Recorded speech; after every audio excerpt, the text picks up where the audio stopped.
Okay, we are live. Starting the stream just a couple of minutes early.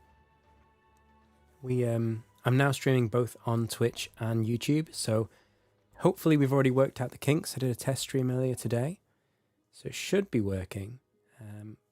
But yeah, I'm just going to check the settings. We're not due to start till 7, so I'm just going to have a quick look, make sure everything's looking okay. I think YouTube is fine.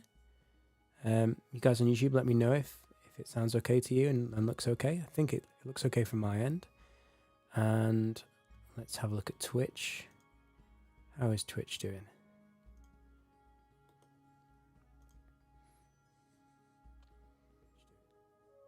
Yeah, that's fine as well. Great, I think we are live. Looking good, guys. Brilliant. All right, let's get started.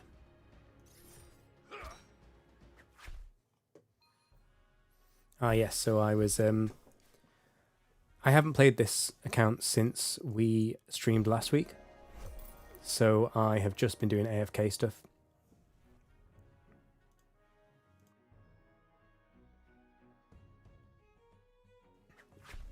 So I did some AFK detective the first couple of days until I unlocked the next level. And I didn't want to start a new detective skill without showing you guys on the stream. So I then switched to the merchanting. So yeah, got quite a few levels, which is really nice. I've just been playing my other account when I'm not streaming, because this account is really designed for you guys to all see it live.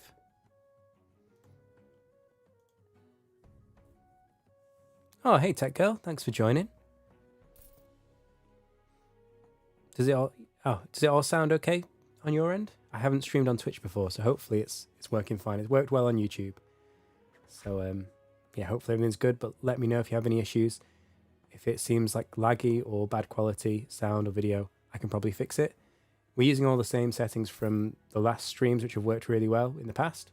The only difference is we're now streaming on Twitch as well. So it should all work smoothly, but let me know if there's any problems. I can probably fix it.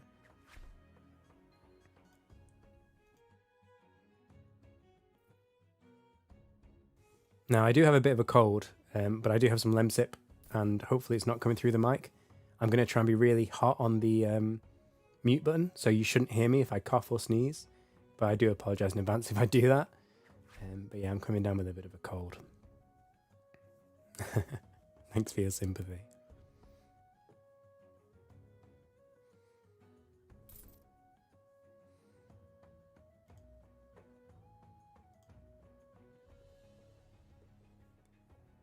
I'm just checking out YouTube as well. So Twitch is clearly working well.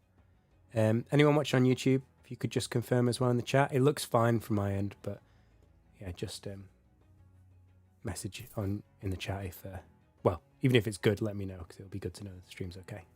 All right, let's make a start then. So we've got a lot of stuff we could do. Let's bank all these leather patches, because we will use these in leatherworking AFK, making key rings. We could sell them, but no, I want to keep them. So let's go to the leather shop, because we're not that close to a storage rift anyway. We'll just go store them in the leatherworks.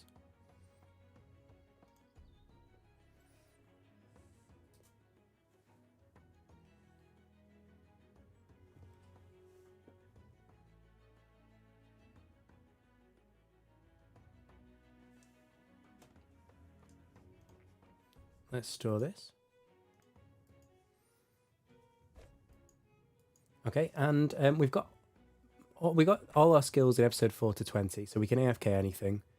And same for episode 2, but episode 1 and 3, we've still got some quite low level skills, so we could skill them up a little bit.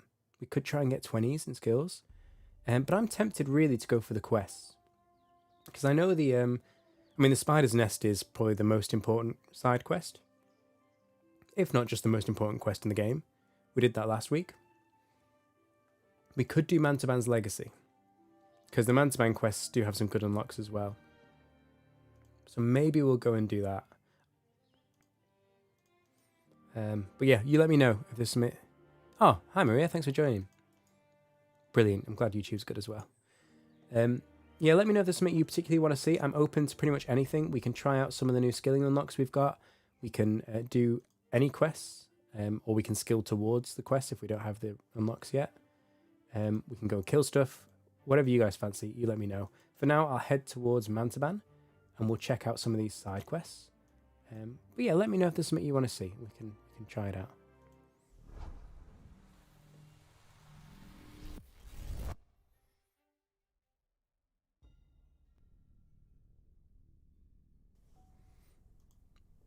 Okay, back here again. Now, it does bother me that my skills here are so low. I could train smithing because it'll be really useful anyway. I think for episode 5, I'm going to make myself a load of equipment. So I will do that before episode 5 comes out. But for now, let's look at the quest. We're probably going to have to do some skilling for the quest anyway. I need to train up Bonewright. And I think probably Stonemason as well for the Lost and Found quest. So I will be skilling those at some point. But for now, for sort of day-to-day stuff, I don't need Bonewright or Stonemason. So I'm going to ignore them for a little bit. Smithing will be more urgent, but for now we'll see what we need for this quest.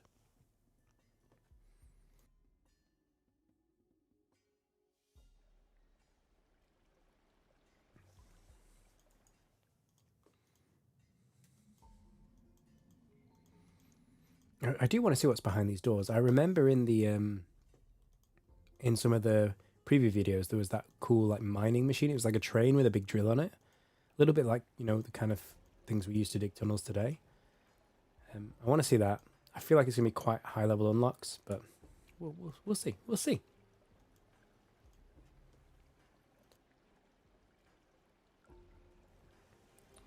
Also, yeah, it's going to be a busy month. I'm counting down the days for episode 5 because, yeah, it can't be far away, I think. I think it's going to come before Christmas. I mean, that's my opinion. They haven't said anything yet.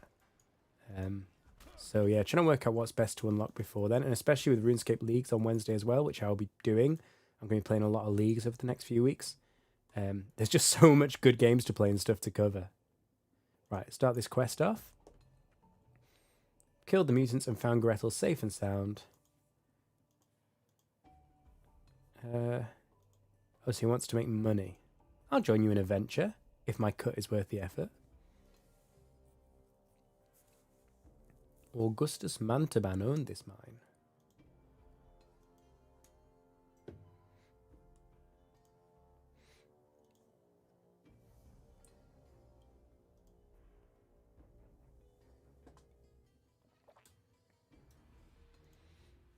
So much lore. Wow.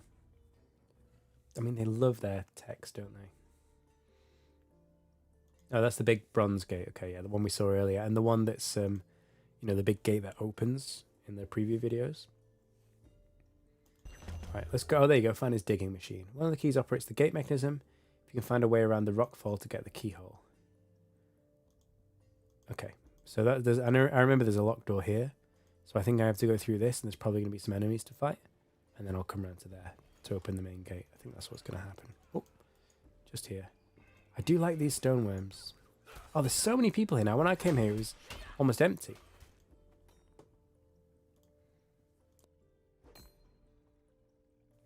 Right, let's check out this. I think we should be able to use this key on it, maybe? No, not that key. The other one, then. Yeah, there we go. Great.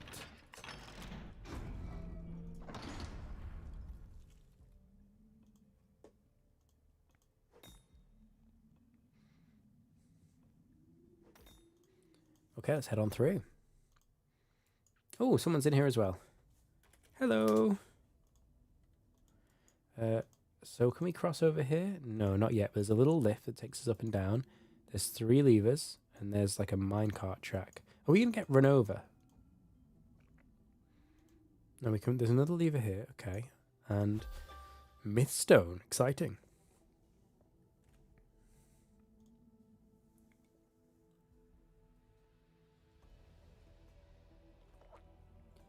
Okay.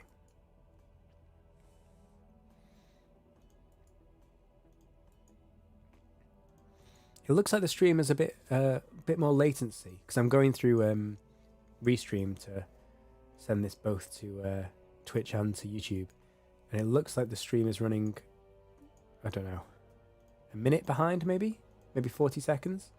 So apologies if it takes me longer to answer. I might be able to change that at some point. But I'm not sure how right now. Okay, let's just push levers and see what happens, right? That pushes the minecart out, okay. And these arrows tell the minecart where it's going to go. Is it going to go straight off? Yeah, okay. Oh dear, we don't want that to happen. So the red lever will change the arrows.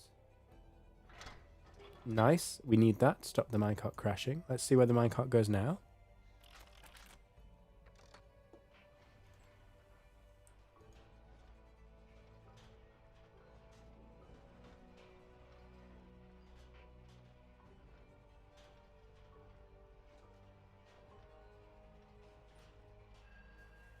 Okay, so the minecart went back where it came from.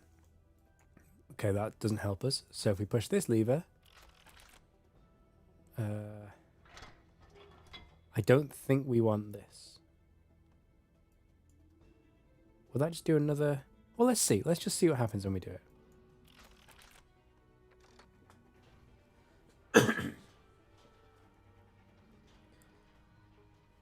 Okay, so it goes round. And then it's going to go straight here into this lift. Is that a good thing? I don't know.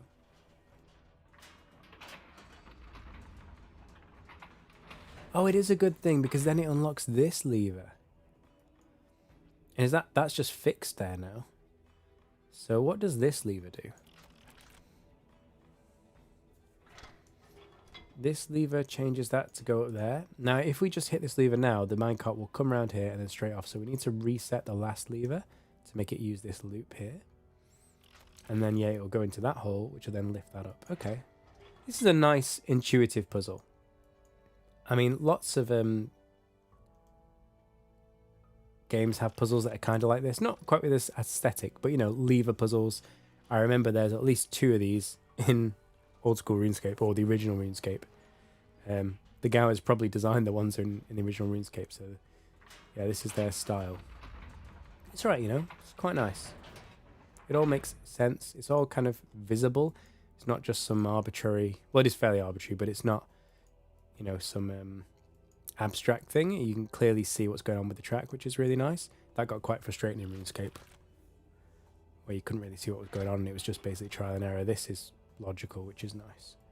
Right, so that lever now makes the cart go that way, and that'll be it. Great. So it's just a progression puzzle. It's quite straightforward.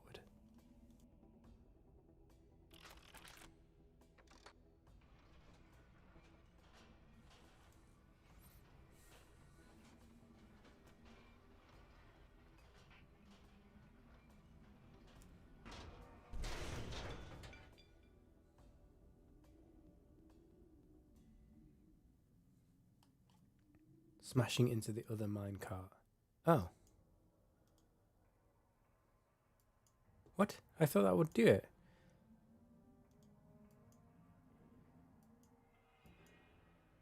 Hang on, I wasn't paying attention. Let's see, where does that minecart go?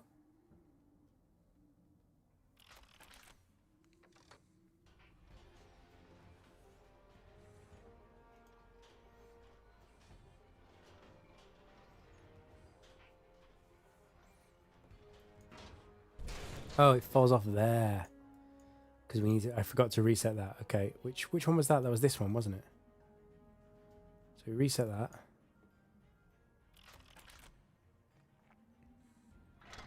That switches back. Is that what we wanted? I think so, right? Is that what we wanted? No, it's not. Oh, we just want to go straight across now. Okay, right. So we'll reset this one. I think I've done this completely wrong, actually. Oh, no, that's right. So that goes straight. And then we just need this one to go straight as well, and then we're done.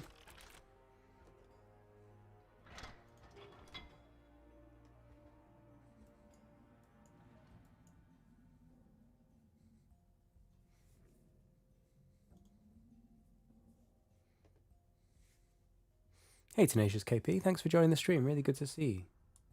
Appreciate your support.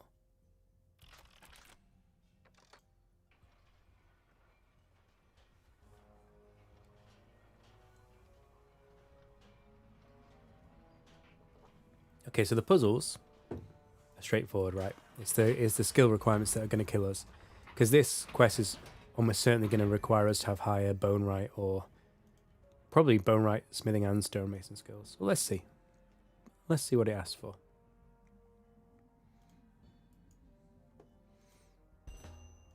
There we go. Nice little bing bong. And then we'll use that fancy key on here. We also got a little minecart track. Where did we even get that from?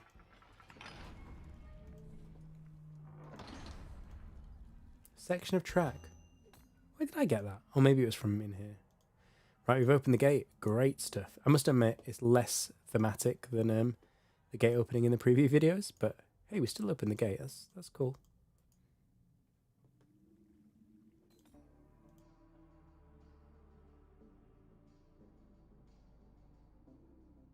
I really want to ring this bell, but I'm not high level enough. I need to be level 30. Ooh, I thought that was a monster, but it was just someone climbing a ladder. Got all these people now, like level 5, 7, 8, 4, 6, 5. Like, it's because I've been splitting my time across different characters. I'm quite low level now, really. Right, well, hang on, let's not turn the turntable yet. There's more tracks we can pick up, but do we even care? Because we've already got some track. So if we lose this or misplace it, then we can get more here. Okay, the turntable will turn this around. Let's follow the track first of all. Oh, mallow. Beware of what?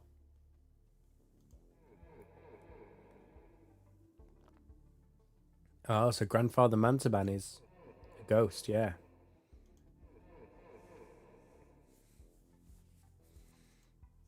Fine by me, you don't have to wail. Oh, so his son sent this guy who killed him, and now the son sent me.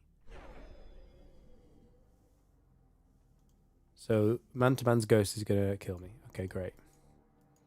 Well, this implies we have to turn this round, but we won't do it yet. Oh, look at these little slimes. I thought there'd be combat here, but you can't fight these ones. There's probably bigger ones you can fight. Oh, like this. Speak of the devil. What's my level? I can fight this guy, right? Oh, I need to change my gear, though, I think. I think I'm in episode 4 gear. Yeah, I am. Okay, let's just quickly get my episode 3 gear out.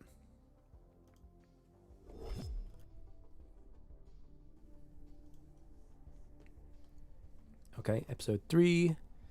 Oh, we got a full inventory of that as well. Okay, withdraw all of this stuff.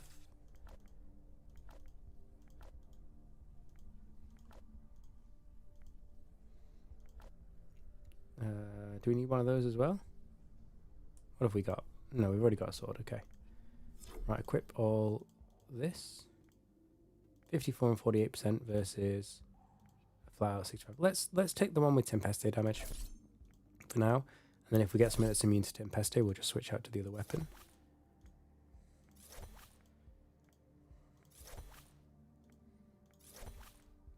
Right, do we have a full set of armor or are we missing anything? Oh, we're full. Okay, and weapon-wise, we don't have a two-handed, which is weird. I bet we do have one in the Quartermaster. We could always make one, but... oh, is that what this is, actually? Is that a two-handed sword? Yeah, it is. Okay, that makes more sense. Right, now we've got a full set of equipment. Very good. Deposit all of that.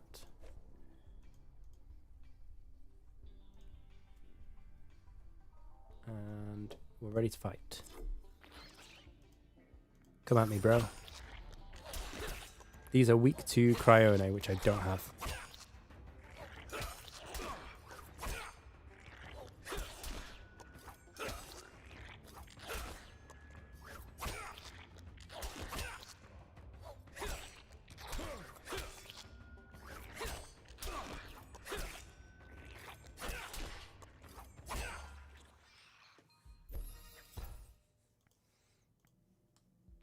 No, that's well worse. We're not going to use that shield.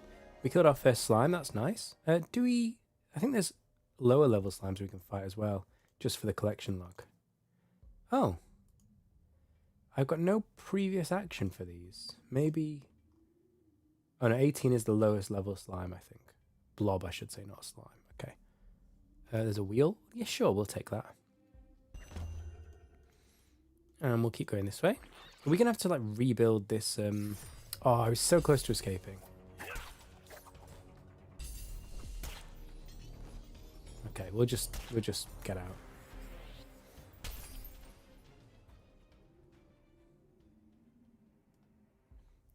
And this is the bottom level of the puzzle room. Oh no, there's something here. Oh, that's the passive mining. Okay, that's fine. Nothing else to see in there. Let's keep on moving.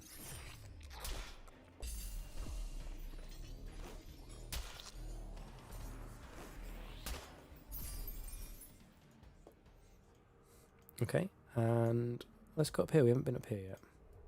Ooh, this is interesting.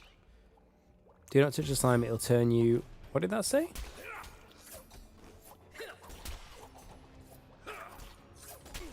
Okay, these weapons are doing like nothing against it. Actually, no, I'll tell lie. They're okay, but the melee is better. I think in general, if they're ranged, it's better to use melee on them.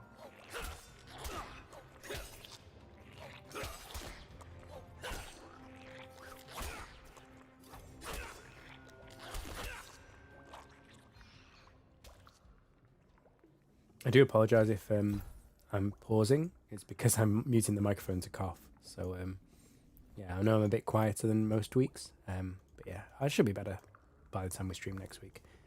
And I've already got some videos recorded, so even if I lose my voice, videos will still go out as normal. Okay, anything else to see in here? Oh, let's read that sign properly, because we didn't read it before we got attacked. So the sign says, warning, do not touch the slime, it'll turn you into a... Oh, so the rest of the messages are snapped off. So presumably these slimes are people?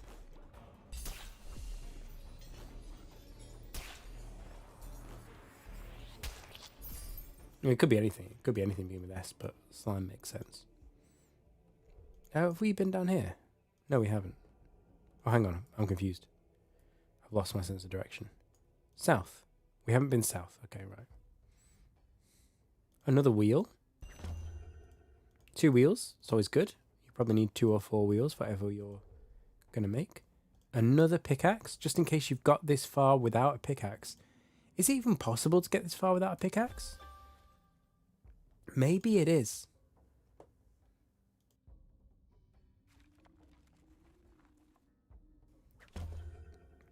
Journal. Okay, let's read the journal. And what have we got? A musty old journal. Oh, hang on. Read, not info. We're preparing to go on an exciting exhibition. Mr. Mantaban has detected a valuable seam of mythstone beyond the southeast of the mine. Okay, we're headed south. So, okay, so this is where the expedition went awry. Using the machine is quicker than pickaxes. Okay. The digging machine fell down a hole, so probably we've got to repair the digging machine. So we lift the machine onto the turntable. Digging is going slowly. The multicoloured slime is up there. Oh, no, that's not multicoloured. Mr. Mantaban fell into the slime. His skin has taken on an oily green tint. So yeah, if you touch the slime or swallow it, you become a slime. His skin is becoming gooey. Oh, gross. Yeah, almost like he's becoming... Okay, they're a bit on the nose with this. It was kind of obvious before.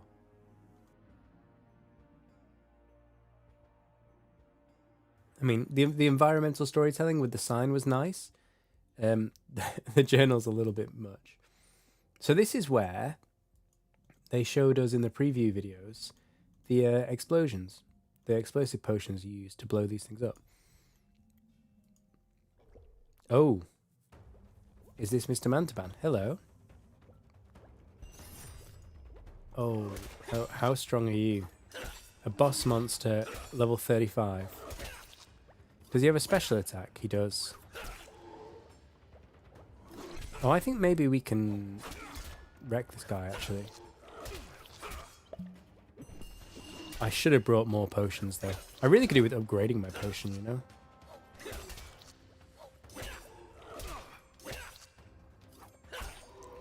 Right, let's move.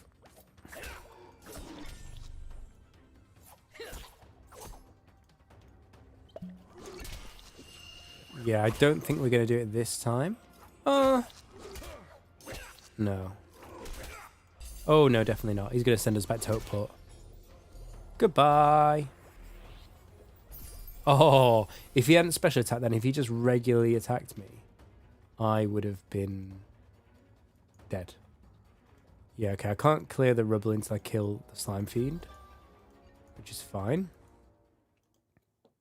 Oh, I can repair this track, though. I guess we have to do that right. And then once we fix the machine, we can bring it out of there. Okay, that's good. But I still can't walk over that. Okay. The machine can drive over it, but I can't walk over it. Makes sense of that.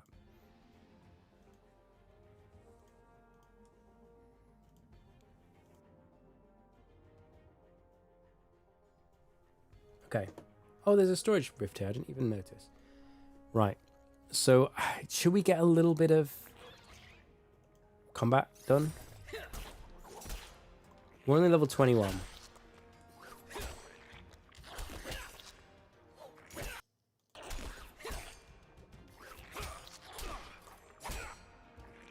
We could train a little bit. We should probably train on mine crawlers, to be honest. Promovable to Necrone. I don't have Necrone weapons. I don't even want to go and make... I don't want to smith a weapon because I'm only... what am I? 15 smithing, and I'm level 21 mining, so I will get better weapon drops just by fighting, I think. So I'm not going to go trade smithing right now. It would be nice to get a good Necrone... Not Necrone, a good cryo weapon. That would be great.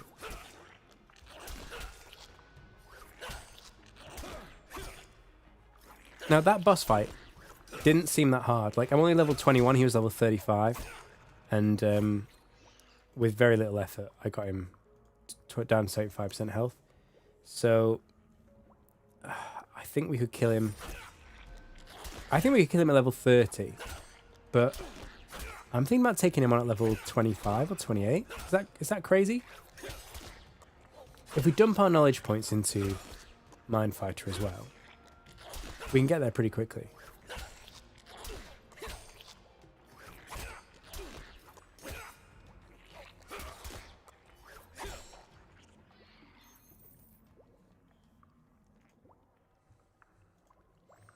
Okay. What are these used for? It must be a potion, right? Ah, potent XP potions. It would make a big difference if I could make a better healing potion, but I need 29 healing, 29 alchemist for that.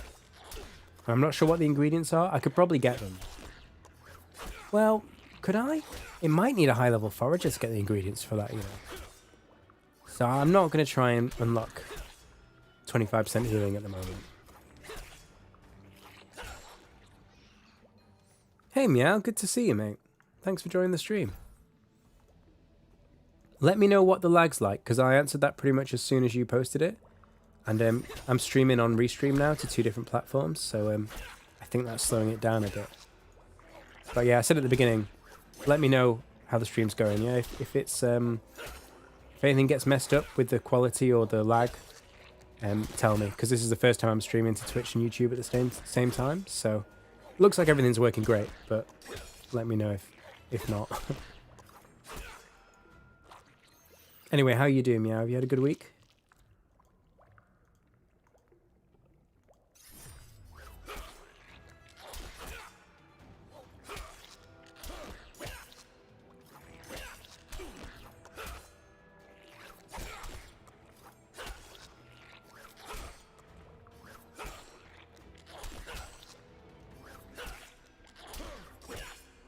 Ooh, an uncommon. And we got a purple. No, we're going to keep the mace we've got. I'm just thinking, is there somewhere better we can train?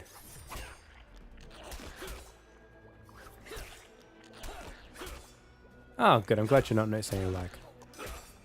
I think maybe just the preview it gives me on Restream is actually behind what it's actually streaming to YouTube and Twitch, which is you know, I'd rather have it that way around.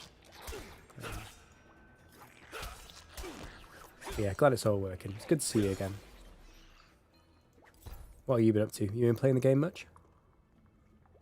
Ooh, epic helmet. That's nice. I'll take that. An level 18 epic helmet. Thank you very much. That's great. Big upgrade.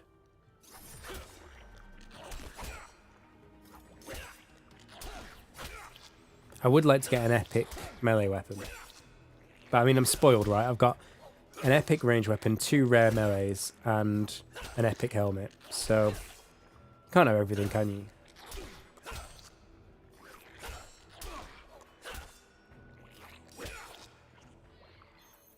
More slime. And there's a storage rift right here, actually. So I think this is actually a better spot to train, just because I can drop the loot off at the storage rift.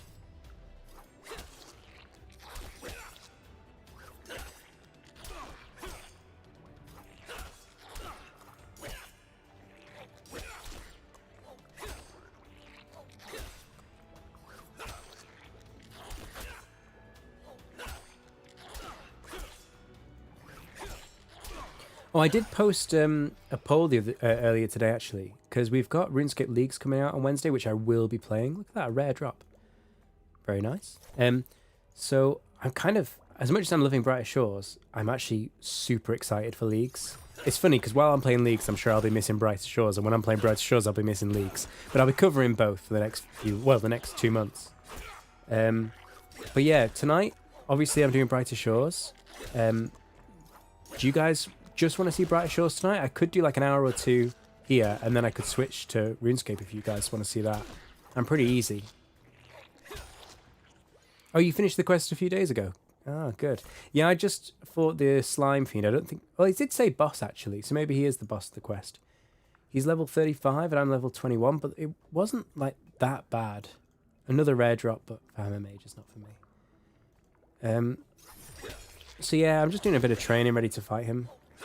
I've still only got 20% healing potions, but I think it should be enough.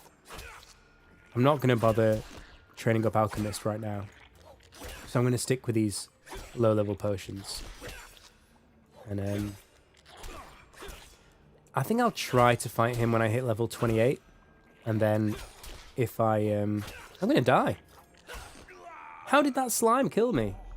Man, I should have used a potion. I was just being too lazy. All right, we needed to pick up some more potions anyway, so we'll do that here. I might have to make some more. Let's see. Oh, I have stuff to sell as well. Yeah. Buy everything here except the rare. Yeah, okay. I like the fact that it doesn't sell your rares by default.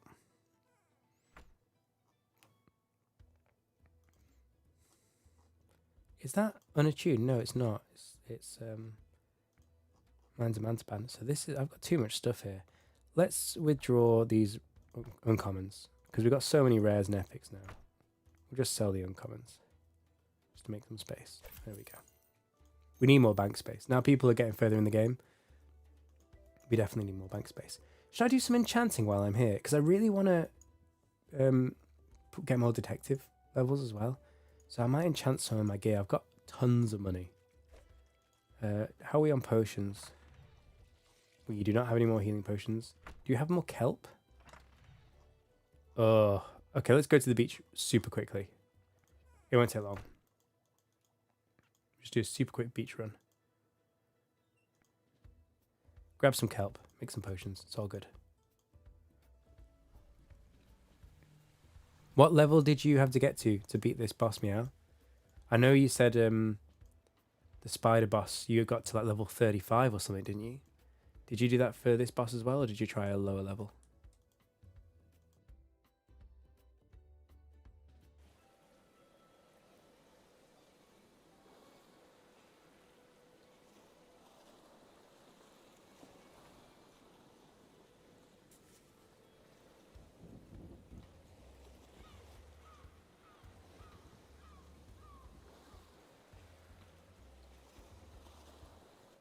Right, let's get... Oh, we should only need 1 inventory, right? You got 33, okay. I didn't pay attention to the boss's weaknesses, actually. Probably didn't have any, I guess.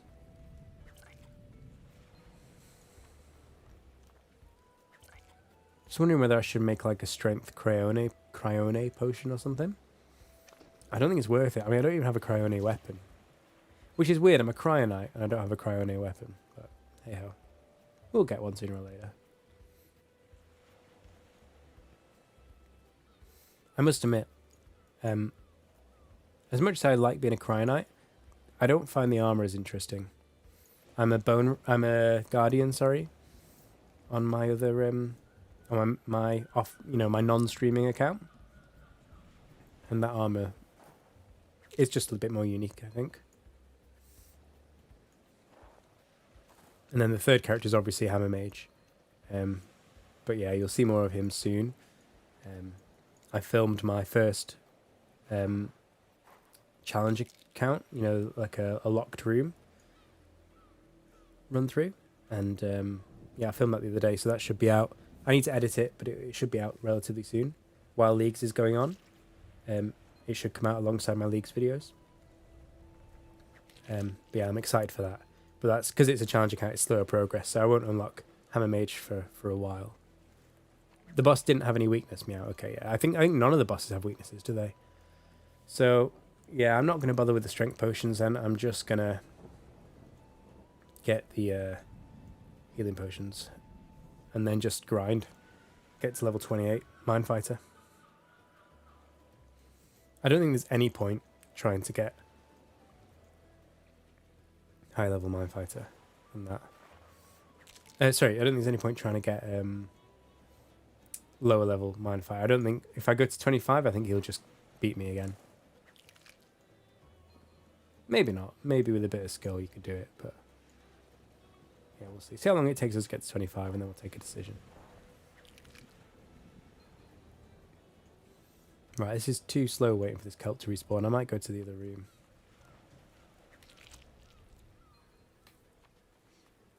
I should really enchant. I don't think I've got anything enchanted. So I just ran straight through to episode 4 and completed that. I didn't spend much time in Hopeport. So yeah, I'll go back and enchant some more stuff. At least the magnifying glass. I've now got binoculars as well. Although binoculars are used for AFK skilling, I think, for this stakeout. So it might not be worth enchanting them. I know that for fishing, for example, or certainly for the fishing ventures, it's not really worth enchanting the lobster pot. If you do the maths on it, it's just not really worth it unless you've got crazy amounts of money to burn. The fishing rod, maybe that is worth it. So maybe the binoculars are worth it as well. I'm not sure, but we'll start off with the magnifying glass and the handcuffs. We'll enchant those. I think we'll probably lean into the magnifying glass because we do investigations the most. Yeah, we'll definitely do some enchanting while we're here. I do want to save a bit of money because, yeah, as we unlock new skills or unlock new equipment, we'll need to buy it.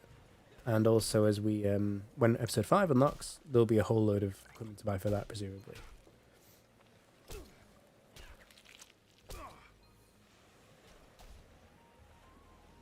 Hey, Antera. When you open Ingredients Bank, there's alphabetized shortcuts. Yeah, there are actually, yeah, at the bottom of the screen. Do you know what? I've just never bothered using them, but you're right. It's a lot better, isn't it, than scrolling through. I just got so used to scrolling that I don't use it, but I think it's better. In some ways, it's really useful that it's in alphabetical order, but it would be nice to change that order. You know, say like from highest level unlock or alphabetical order or whatever else. It'd be good to have different criteria to organise it in. They'll add all that. That'll all come. This is just kind of a, you know, they've got a workable game out for early access, and then all that quality of life they'll add. How far into the game are you, Entera?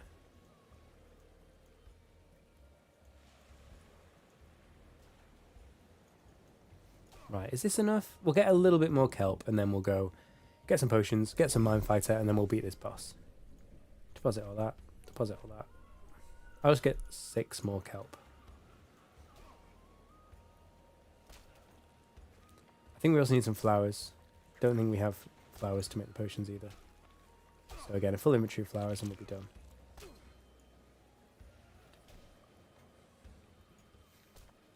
Oh, these wanted posters are ventures. I didn't even realise that. I'm not far off getting a detective venture. That's nice. Yeah, we will skill into detective a bit more at some point. I do like that skill. Or profession, I should say. Because if I look at my ventures, I've got my merchant venture, but I've got an empty venture slot here. So I could train fishing to get that, but I'm not really interested in fishing right now, and also my other account is big on fishing. So I want to do something different here. And also, if you unlock the ventures on fishing, which I think is 39 fishing, the lobster pots you unlock take 2 venture slots. So if I did that, I would then not be able to do my merchanting. It's a bit strange, really, the way that works. So I'd rather get the detective venture up here and then be able to have, 1 merchanting and 1 detective venture going at a time. That would be good. Oh, I said I'd only get 6, didn't I? Okay. We'll get these and then we'll go back.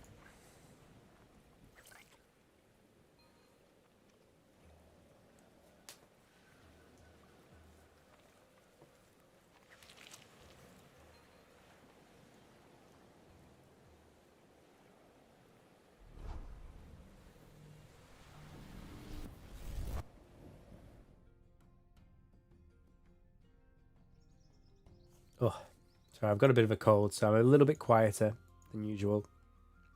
Keep muting myself to cough, so yeah, forgive me. But I'll be fine by the time we stream next week. And my videos, I've got 2 videos already recorded, so videos will come out as normal. I shouldn't be coughing in any of my videos.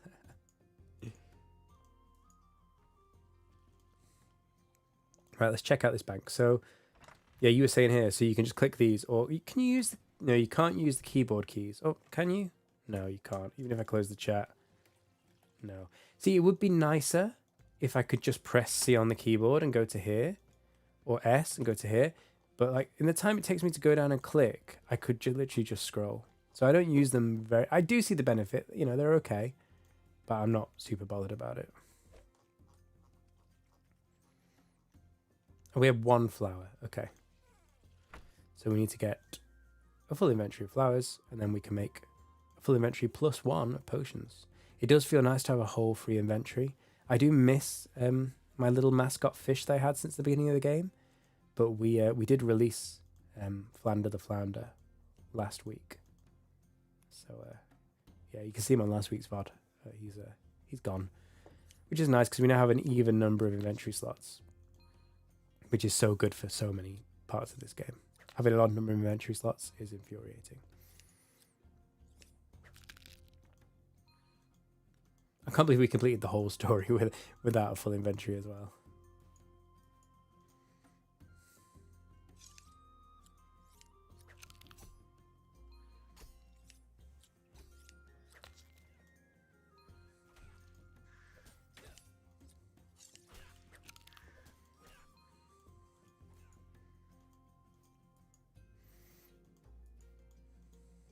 Also, would you guys prefer me to do like this kind of prep stuff and like grinding up the levels?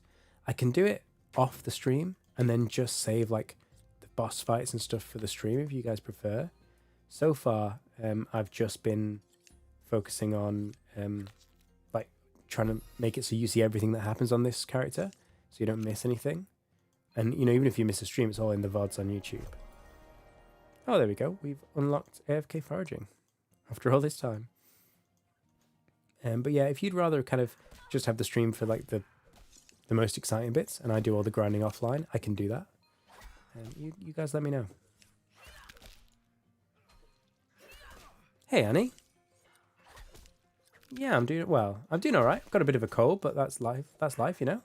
Enjoying the game. Super excited for Old School Leagues on Wednesday. Yeah, things are going pretty well. How about you, Annie? How's things going?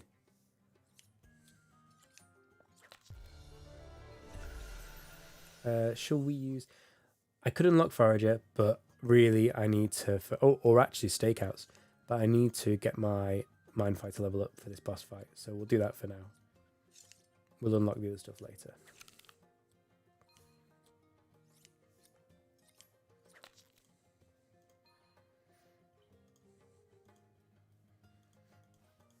Thanks for coming to the stream, Annie. I do appreciate you.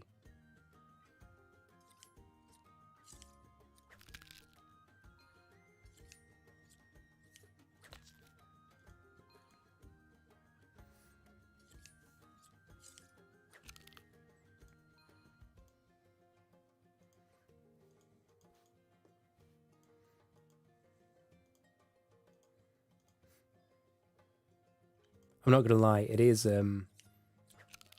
hard streaming on YouTube and Twitch at the same time. I mean, this has made it easier going through this platform, but yeah, do forgive me if I miss messages. The game is going great, Annie. I'm really enjoying it. I've completed the main story on this guy. Well, I say the main story. Obviously, episode 5 is going to drop pretty soon, but I've done the main quest in episodes 1, 2, 3, and 4, which I really enjoyed. And yeah, now we're doing the side quests on the stream account. On the other, on my other account, I'm just grinding episode 1 mainly to try and get some high levels and see what that unlocks. And I'm also just starting a challenge account as well, which is really cool. I filmed that first video for that series, but I haven't edited it yet. That'll come out soon. So yeah, I'm loving the game. Really loving it. I was saying before, I'm super psyched to play old school leagues. It'll be my first ever leagues, which I can't believe it's been so long. It's like I've left it so long before I've done one. But yeah, I'm super excited for that. But I will miss Brighter Shores when I'm playing leagues. But then I'm sure when I play this, I'll miss leagues as well. So yeah, you can't do everything all at once. I mean, I could play both at once actually, but I can't do that and stream and record for you guys. So yeah, I'll focus on one at a time. So yeah, Brighter Shores is amazing, loving it. But I will be doing RuneScape as well on Wednesday. How far into the game are you, Annie? Where have you got up to?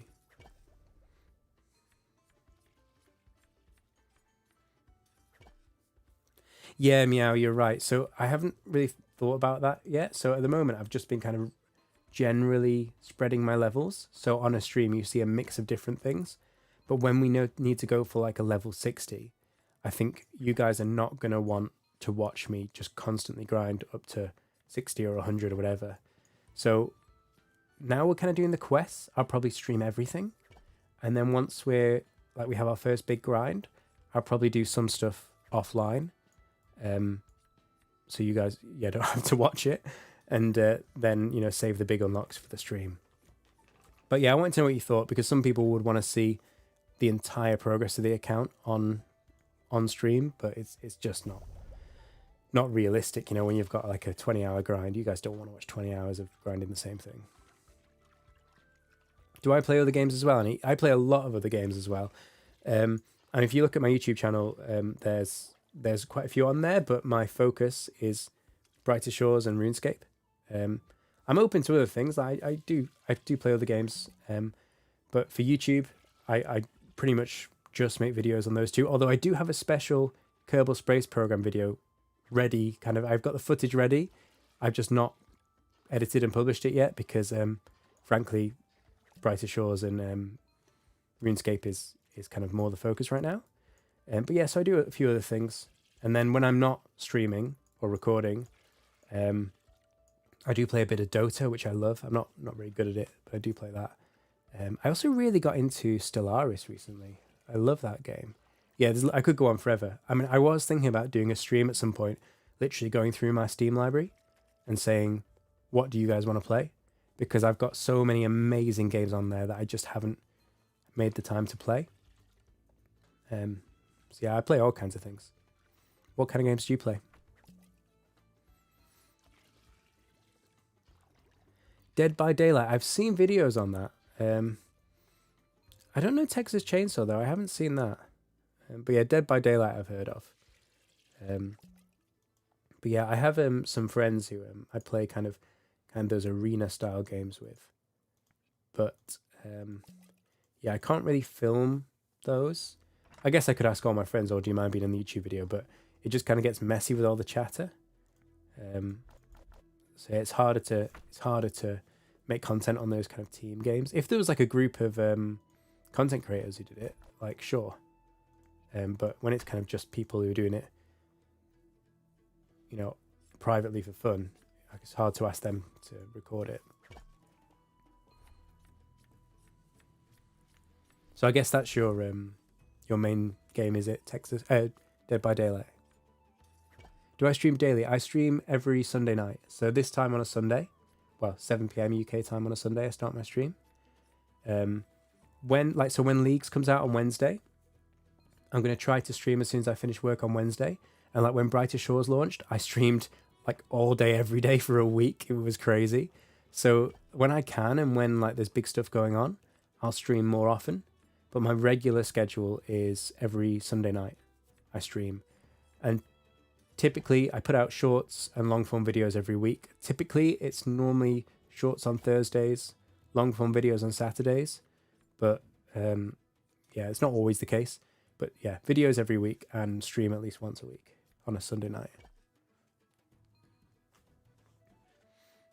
We did ask actually when we were streaming all through the launch of this game, I asked people what time worked best, and it just so happened that Sunday nights work best for most people as well, which is good for me because it's one of the few times that really worked for me as well. So, oh, cool, yeah, Annie, thanks a lot, appreciate the support. Yeah, you can sub to me on Twitch or on YouTube, and yeah, you'll get notified. Now that this multi-streaming seems to work quite well, I'll be on both Twitch and YouTube, so you can catch me on whatever platform you prefer. The VODs will go up on YouTube as well. And maybe on Twitch if I can work out how to do it. This is literally the first time I've gone on Twitch, so I'm still learning how to use Twitch. But yeah, I'm keen to invest in both.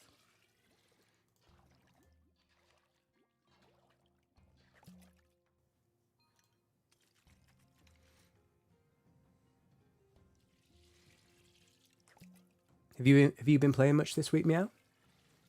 You still enjoying the game?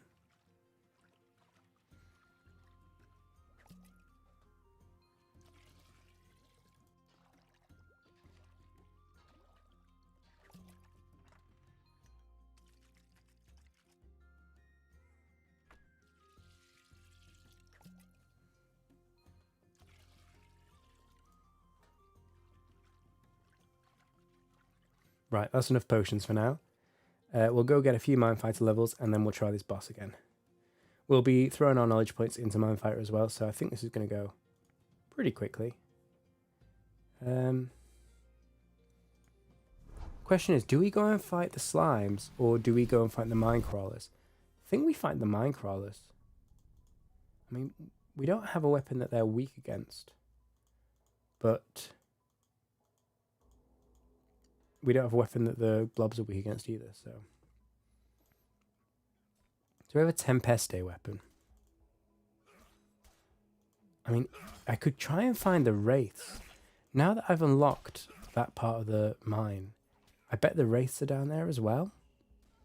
And if the wraiths are weak against Tempeste, that would be perfect. Should we go see if we can find some wraiths? Because I feel like they will be the perfect thing to train against right now.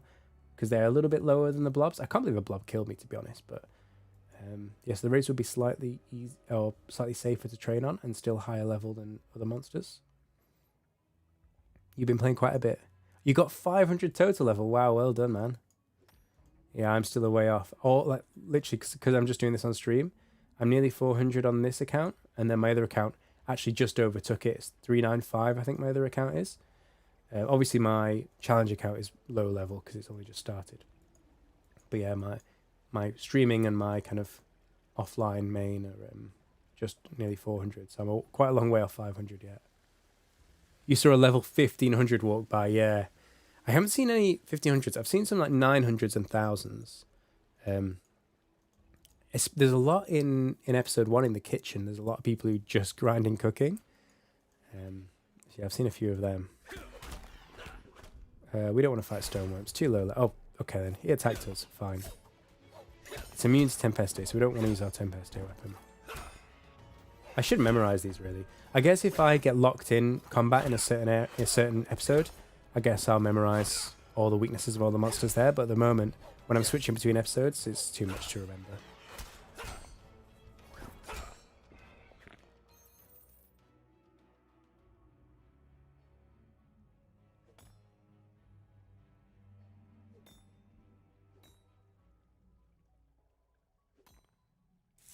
I got to the mute button just before I sneezed. You were lucky there. Oh, I can't wait till I'm over this cold. Shouldn't be long now, I think. I got it on, when was it? Like Wednesday, Thursday? I think, yeah, by next week's stream it should certainly be gone. Right, let's check out what's down this way. I reckon there's going to be a wraith somewhere around here. Oh, there's literally a wraith right here. Okay, fine. What are you weak against? Tempeste. Isn't that exactly what I said? Did I not say, oh, if they're weak against Tempeste, they will be perfect for training? Yeah, this is good. This is going to speed up the grind a lot. This is great.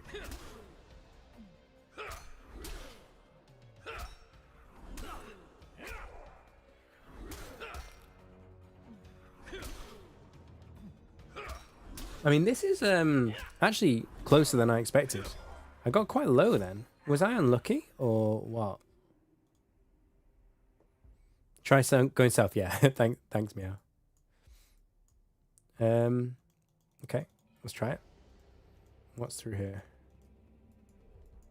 Ooh, oh, Meow. Oh, you superstar. Oh, it's so nice to unlock the other portal stone. I forgot to even look for one. Oh, Meow, thank you so much for that. Do you know what?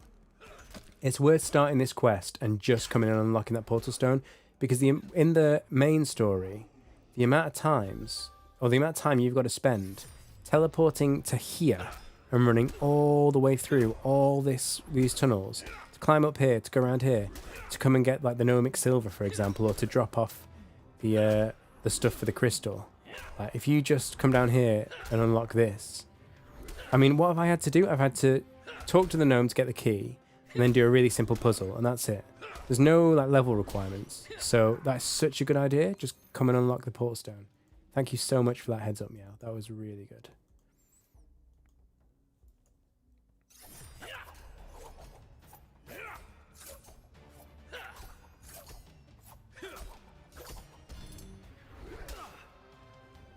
Annie says, you're doing pretty good, but I suggest you should go for a little customization.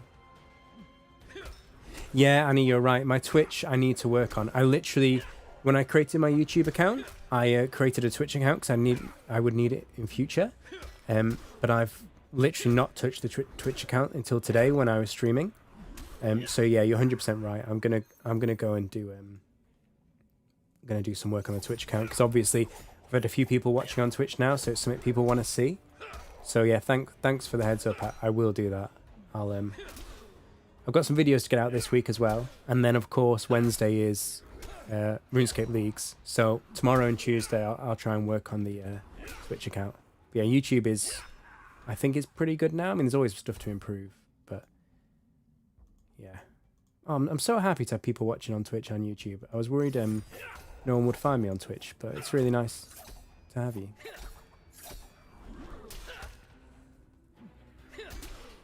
Yeah, I do have a Discord set up, but yeah, I don't have the details. I will, if you watch my channel, I will add my Discord to the Twitch details and to the YouTube details when I've got it properly set up. You'll be able to add me through that. But yeah, at the moment, to be honest, I can't remember the details right now. I mean, if things really take off, I've got a Discord server. We could have like a community server, but that's, down the line really. It's a bit hard to fit everything in, and managing a Discord on top of, your day job and this is tricky. But I think it will happen at some point. Oh, this is such a good training method. Meow says he's so sad I didn't try starting the quest earlier. Yeah, you're right, Meow. Yeah, I'm gutted actually, because I spent so much time. Because also, not only did I run back and forth for the main quest, there's also some mining training around here. And I also did some mine fighter here. So starting this quest earlier would have been so much better.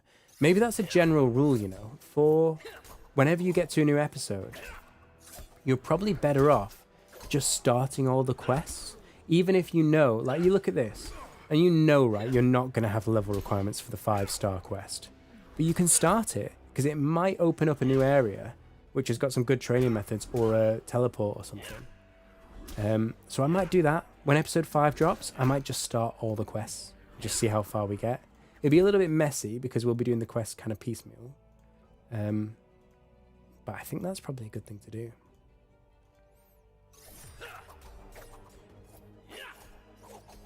Yeah, Annie, let me... Yeah, I will. I'll check you out. Is your details on Twitch?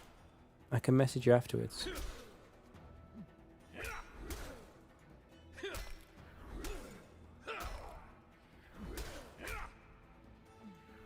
Yeah, let me... I'll message you afterwards on Twitch. Or if your email's on there as well, I can contact you through that.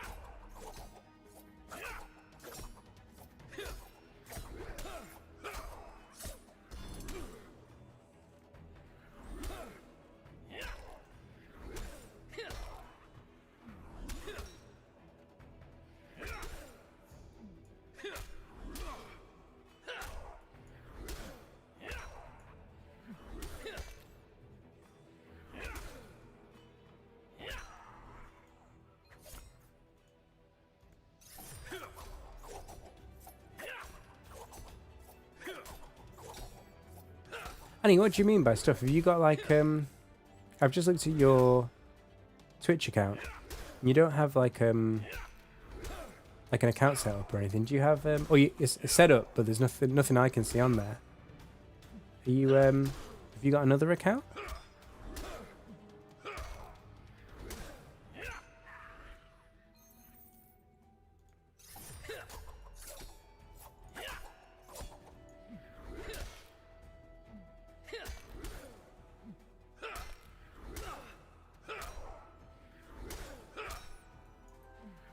Right, how are we doing with the levels? Okay, we're nearly at 22. We're going to go for 25. We're going to see if we can beat this boss at 25. If we get lucky, we could. We could use that trick where we take a potion and then we step under him. Kind of worked on the spiders almost. I mean, I know I got cocky and then died on the second spider, but... I mean, actually, do you know what? That spider was level 35, and I beat it at level 27 scout. So, if this boss is level 35, 27 might be doable. Oh, I see. I'm with you. Okay. Are you like a graphic designer or something then, Annie? Or are you just a bit of an artist?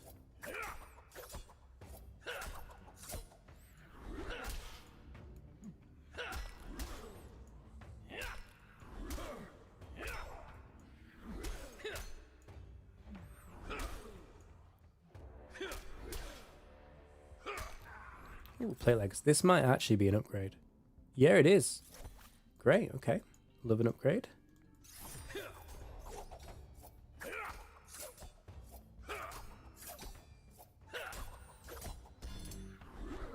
Oh, I keep forgetting. When you run out of ammo, it should switch to your weapon.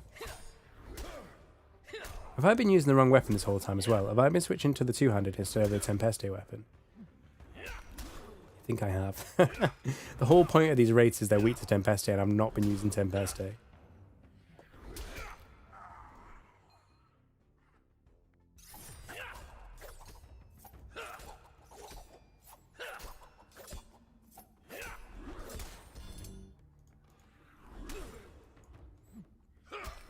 Now, I think we'll get through this quest tonight.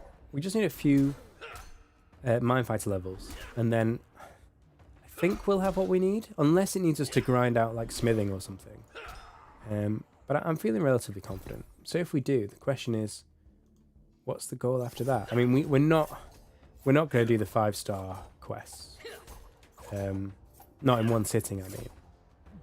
We could work towards it. We could just move on. I kind of want to see what this 3-star quest is in episode 4, because my episode 4 levels are okay.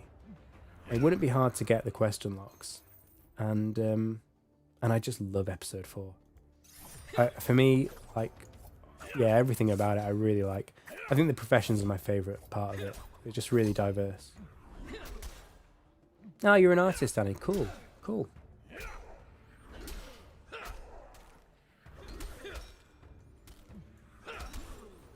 Yeah, I'm not very artistic. I learned editing for doing YouTube, and at university I learned some. Let's just take the XP again. We're gonna need it. Yeah, university I did some graphic design because I needed to for some like what's the word? Like some events that were going on. I needed to do. I designed some posters and stuff for people. But yeah, I'm not much of an artist at all.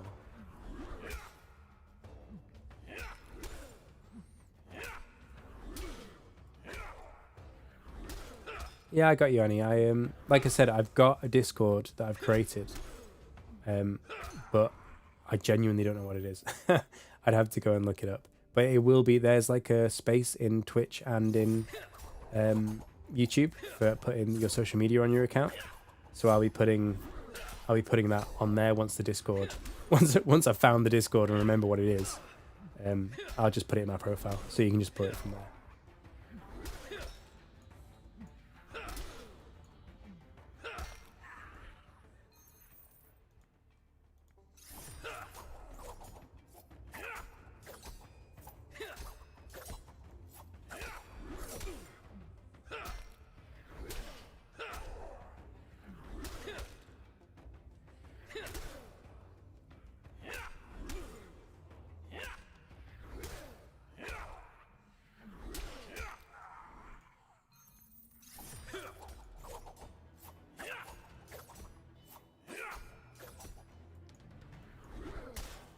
Oh, I had another knife I could have thrown. I'm not used to having 4 shots now. I keep thinking I've only got 3 ammo, but you got 4 with the epics. I noticed as well on my Guardian account, the crossbow has 4 shots. I think the uncommon crossbow has 3 shots, but the rare crossbow has 4 shots, which is pretty cool.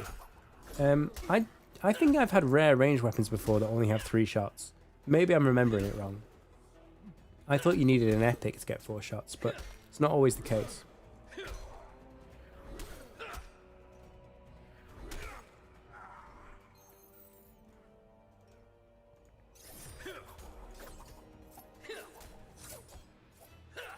I mean, we could also, like, be cheeky and we could go train something silly like Forager and just use it to get loads and loads of knowledge points.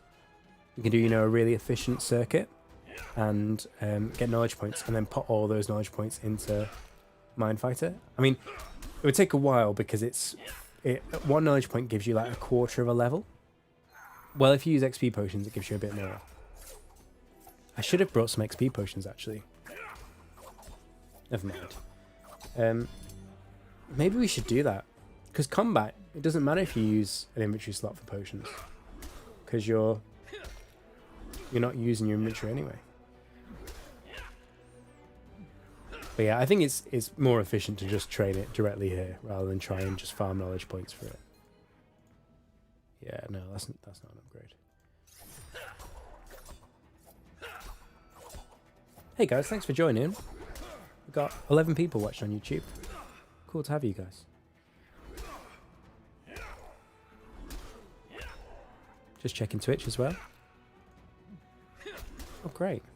Yeah, the reason I started on YouTube and not on Twitch was because everyone told me that you basically, no one will ever find you if you're a new streamer on Twitch.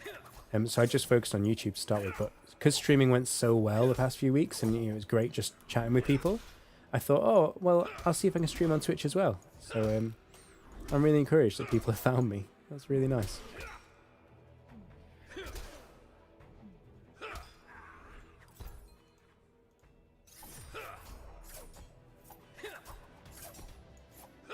So yeah, I asked at the beginning before some of you guys joined, what would you guys prefer to see tonight? So I'm on for at least another couple of hours. We can carry on with Brighter Shores, which I'd love to do and love to get through this quest. But also, we've got RuneScape Leagues coming up on Wednesday. So if you guys want to see a bit of RuneScape warm-up, I can do that as well. I was thinking old school RuneScape, but I mean, we could do RuneScape 3 if you guys really want. Yeah, let me know what you prefer to see.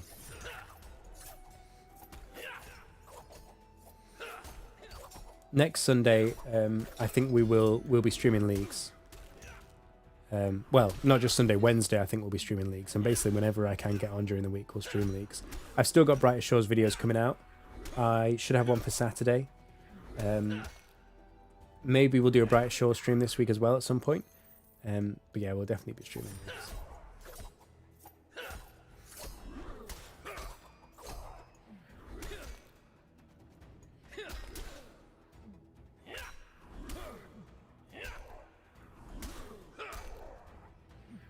It's a bit odd that they've scheduled leagues to go over Christmas, isn't it?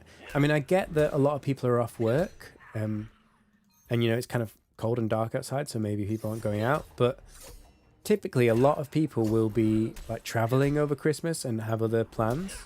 So yeah, it's a weird time to do leagues. I mean, I'll be around for a lot of it, but it's not an ideal time, you know. I'd much rather they launch leagues in, say, January. And that would be perfect, 'cause we could play loads of Brighter Shores. We could do probably all the quests in Brighter Shores. Maybe that's optimistic. Maybe it's a bit of a grind to do the 5-star quest, but we could try to do all the quests. And then come January, do leagues. But now, because leagues is coming out at the same time, we're gonna be doing both at the same time. Which is fine, but it just feels like not the best timing.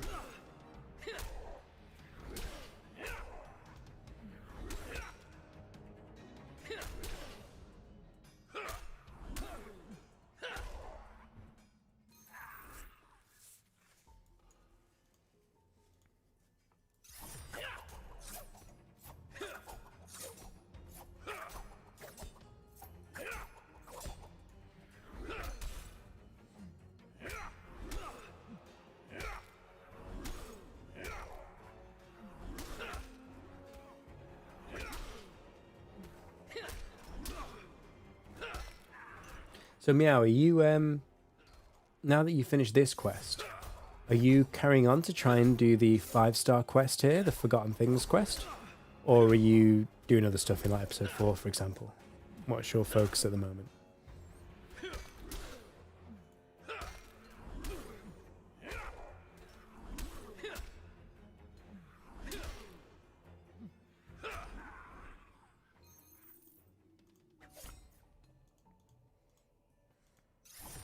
Or anyone to us, actually, not only Meow. Sorry, it's just Meow.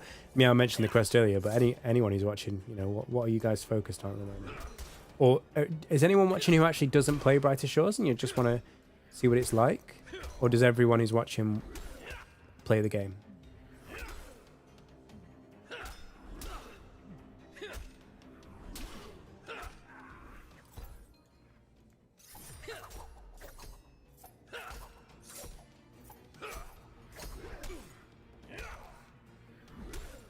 Yeah, I do think these rates are faster than those slimes.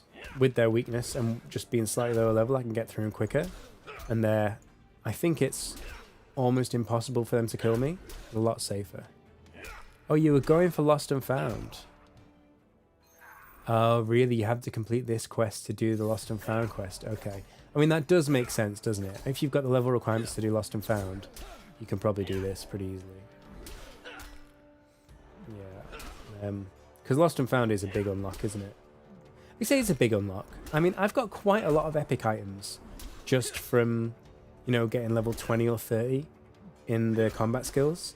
So, I mean, it would be nice to have it, don't get me wrong, and I will unlock it. But it's a lot of effort to be able to craft epic items when you just get them from mob drops anyway. I mean, I guess it says this epic item is level 0. So, you know, it'd be nice to get a level 22 epic item. You don't think you have to complete this quest to complete Lost and Found? But I thought, didn't you just say that you had to get into this area?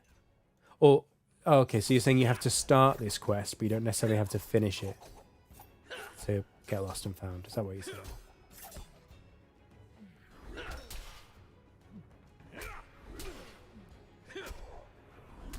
Oh, I see. Oh, you didn't even have to get specific material from here. It's just that you went to level here. Oh, I've got you. I've got you.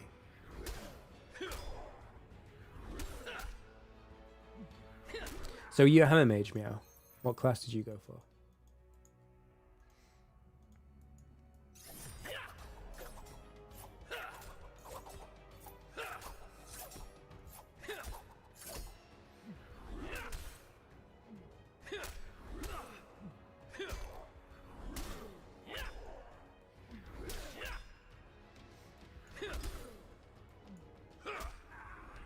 Throw knives.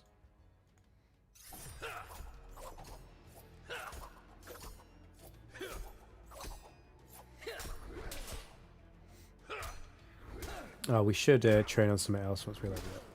Are the miners weak to Tempesty as well? Yes, they are. I think we get... Is it... Oh, can we... Do you think we can fight a miner? He's at 24 and I'm at 23. I will have a Tempeste weapon, so that will help. And they attack with... Is it Infernae? Yeah. They attack with Infernae. And I am pretty strong against Infernae, actually. So... Maybe I should go train on the goblins. Let's get to 23 and then we'll switch to goblins. And we can teleport back here super easily, so it's not a problem if we decide to come back. Oh yeah, you're Hammer Mage, okay.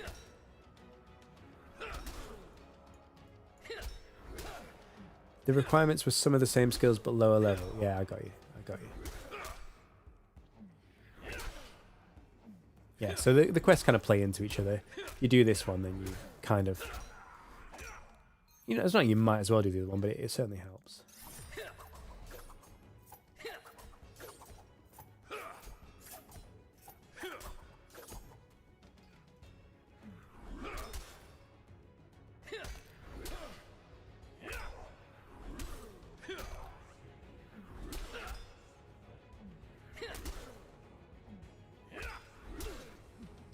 So what are you going to do after you complete the all the quests in Mantaban? I mean, they did say, didn't they? Well, they said... I think they said they were talking about adding more quests to episodes 1 and 2. Presumably, if they do that, they'll probably add more to Mantaban as well. But it's probably not going to be at least until episode 5 comes out. So what will you do once you finish the Mantaban quests? Will you move on to...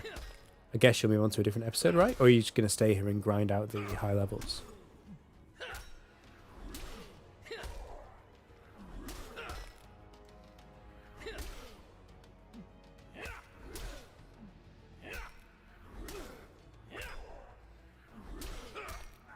I kind of do want to get stuck into like a really high grind. I do think probably the best thing to grind is Forager. I mentioned that actually. I've got a video coming out on Saturday that talks about this. I think Forager is super strong, but I just think you don't want me to watch me just sit and forage a bush for 10 hours on stream. So I haven't done it on this account. I am doing it on my main, the one that I don't stream. So let's see. They're two very different playstyles actually. So it'd be quite cool to see what happens, especially once player-to-player trading comes out. It'd be really interesting to see which account does better. You want to level some of the good skills like alchemy. Yeah. That's why I say foraging's good, because alchemy. Alchemy is used in every episode, and to do alchemy, like if I want to make the fear potion, I need probably like... So fear you unlock at level 12, and I think you need like level 18 forager. And that only gets bigger, doesn't it? So, you know, if you want to make the level 40 alchemist potion, you need like level 100 forager. So, is that an upgrade as well? It is. Yeah. So I think alchemist and forager are super good. I mean, you can just focus on alchemist and buy the ingredients, but it does get expensive. And some ingredients you can't buy, at least not until player-to-player trading comes out. So that's why I like the idea of just skilling forager and then alchemist once you get good forager levels.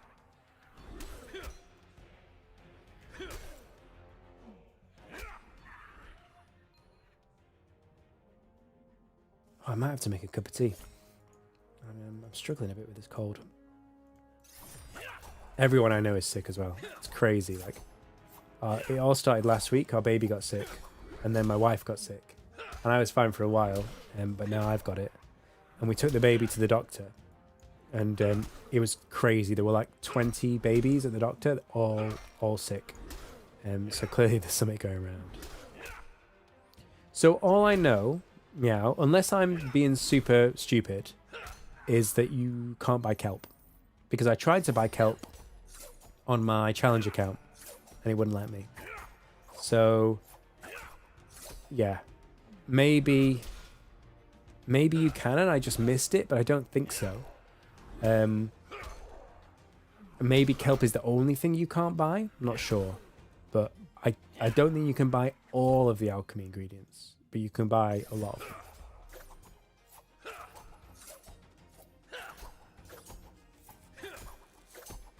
The thing as well is, for alchemy, I talk about forager a lot, but there is some gatherer in alchemy as well. I mean, you kind of ignore the potions that require gatherer and just focus on foraging if you want. But if you really want to always train like the highest level potion, then you'll need to also skill up gatherer to some extent. You bought kelp? Oh, that's weird. Why could I not buy kelp then? Maybe I'm stupid. Maybe I just didn't see it. I did try when I filmed my first episode for my challenge account. I tried to buy kelp and it wouldn't let me. Maybe I hadn't discovered it yet. Maybe that was it. It could have been that, you know. Okay, so maybe you can buy everything. I mean, that does make more sense because it would be weird for them to force you to train forager. Jordan says, how do you know what class to play once you reach the next tier? Okay, yeah, that's a really good question, Jordan. And I actually mentioned that in a video, in my review video I mentioned it. And I also mentioned it in the videos coming out on Saturday. I'll go through in more detail. So I've got an advanced tips coming out at the end of the week. But for deciding your class, what a lot of people did, which I don't agree with, is when they got a weapon drop for, you know, a certain class, they just picked that class. And a lot of people were disappointed because they got the weapon drop in episode 2, picked the class, and then went into episode 3 and couldn't use the weapon anyway. So that is how not to do it. What I would recommend doing is thinking about what professions you enjoy the most. So the Cryonite, the Guardian, and the Hammer Mage, they're all pretty well balanced. I mean, when PvP comes out, there'll be some metagaming, but they're going to balance them right. So no one is going to be better than the other. But the difference is the professions you use to make the gear for them. So for the Guardian, you use, I call it Bone Mancery. It's not called that, Bone Right. So Guardian uses Bone Right. Hammer Mage uses Stonemason, and Cryonite uses Smithing. But what it doesn't tell you is that to use the Bone Right, you need to gather bones. So, well, you could also buy the bones, but assuming you're getting them yourself, if you're a Guardian, you will be using the Gathering skill, and you'll be using the Bone Right skill. If you're a Cryonite, you'll be using the Mining skill to mine ore, and the Smithing skill. And if you're a Hammer Mage, you'll be using the Mining skill and the Stonemason skill. So if you like Gathering, Guardian is probably a good choice. If you prefer Mining, then one of the other two. I quite like the Smithing mechanic. So yeah, Cryonite I think was a good choice for me. But bear in mind, I think it's technically slightly less efficient, or slightly more efficient to go for Guardian.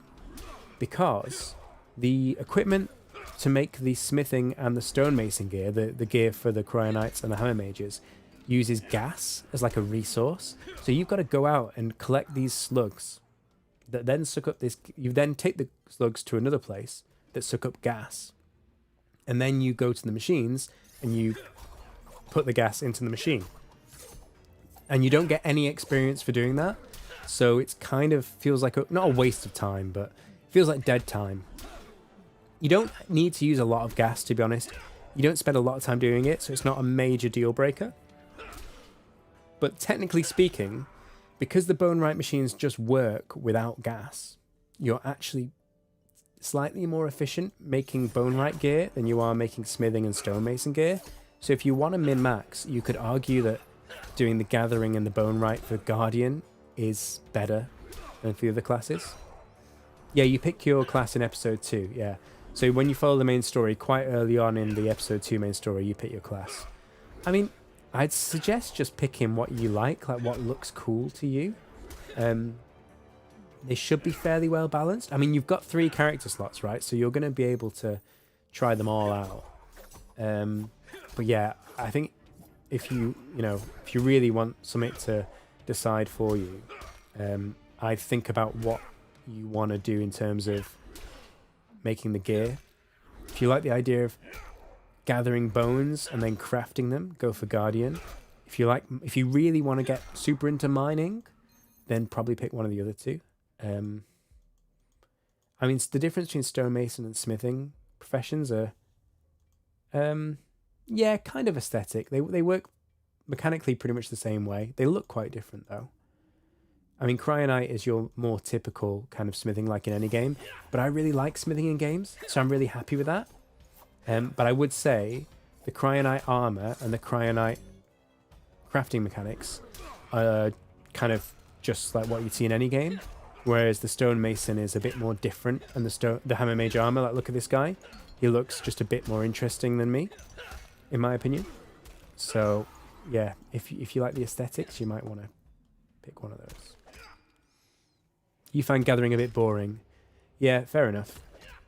Also, if you're going to do a lot of foraging, you might not want to do loads of gathering, although foraging and gathering kind of go hand in hand because they're both used to fuel Alchemist. So you can do all the skills, definitely. And you will have to do all the skills for some of the quests. I don't know exactly what you need, but I think it's like... In fact, let me put some of this in my Quartermaster. Oh, no. Okay, I'll do that in a minute. Yeah, so for some of the quests, you need like 40 to 60, I think, skill points in these different... Or not skill points, levels in these professions. So you will train them all, certainly if you want to do the quests. But if you're going to grind to like level 200 or 400 or 500, realistically, at least in the current state of the game, I'm never going to get 200 in these three professions because they don't benefit me. Until a future quest says I need it, I'm just going to focus on smithing to make myself Cryonite gear. I'm not going to get stonemason and bonemite to a high level because I can never use the gear I make. I mean, from the quests, I can use the gear to make other gear, but I could also do that with the smithing gear. So there's not really any benefit to me skilling these two up beyond, the level 40 to 60 that the quests require. So yeah, I imagine you'll probably be spending the majority of your time on the crafting skill that is most relevant to your class. So my advice would be to choose your class based on the type of crafting you want to do. But it's up to you, right? I mean, I chose Cryonite because I just like being a knight in armor. I knew it would involve smithing. I like metal weapons, so it worked for me. I thought it was cool. Also, it's like the Pokemon triangle, right? Blue is Cryonite, blue is Squirtle. Squirtle's the best Pokemon. So, yeah, that's why I did that. So, yeah, it's not a big deal, right? They're all going to be fairly well balanced, so you can't really go wrong. Pick what you enjoy the most. If you really want to think about it, think about the professions in episode 3 and which profession you want to pursue the most.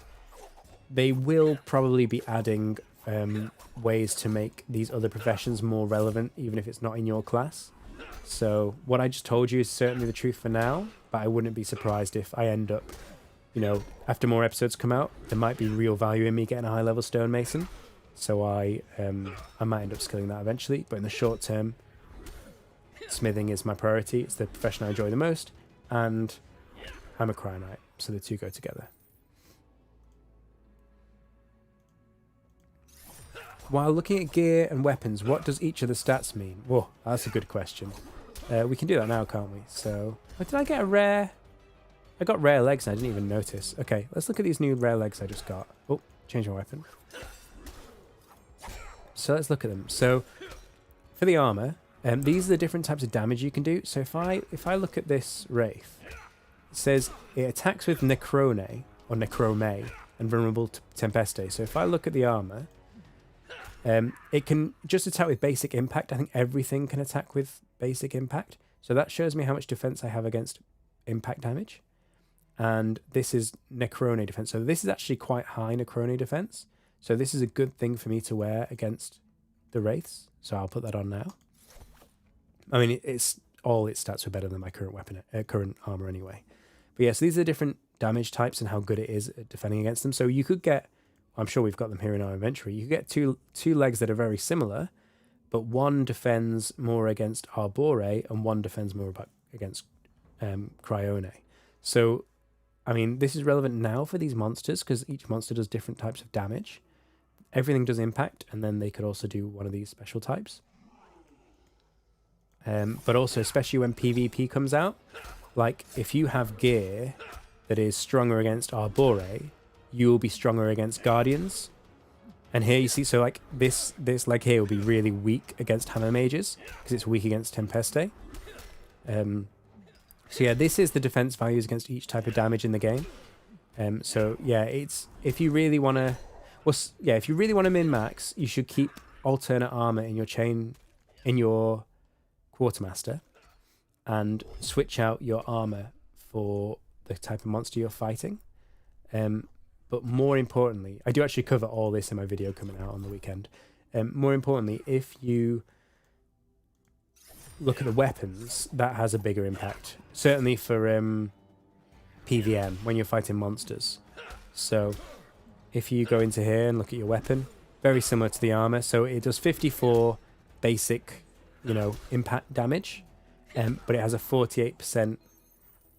I don't think this is a chance of rolling the Tempeste. I'm not sure exactly what the percentage is, but basically you also have a chance of doing Tempeste damage instead of your impact damage. Which if that creature is weak against Tempeste, then that's really good. If it's invulnerable against Tempeste, then that's rubbish. And if it just doesn't care either way, then it's still pretty good. So you've got your basic damage, you've got your special damage that you have a chance of doing. So actually, 48% chance of doing Tempeste damage. Okay, so it's just a base percentage chance. This just tells you whether it's melee or ranged, obviously. If I go to the throwing knives, they're ranged. This, for thrown weapons, this tells you how much ammo you have. So I can do 4 shots with my throwing knives before I run out of ammo in each fight. And this tells me the range I can use it at. So for ranged weapons, I can use this from 5 squares away. Obviously, the melee weapons, I can just, I have to be in melee. And then this tells you whether it's one-handed or two-handed. For melee weapons, that matters, because if you're using a one-handed weapon like I am now, I also get the bonuses from my shield. Whereas if I'm using my two-handed weapon, I don't get the bonuses from the shield. And also, the ranged weapon, you can get one-handed and two-handed ranged weapons. I don't know if that actually makes any difference. It doesn't seem to, but I might be wrong about that. Does that answer your question, Jordan? I hope that helped. It's a bit of detail. Feel free to ask any more questions. I love getting questions. I love helping people. A lot of people have dropped into the stream and asked questions about how to get through quests and all kinds of things, and I've been able to help people, which is amazing. I haven't done everything in the game, so I don't necessarily have all the answers, but between us and the community, I think we can get there.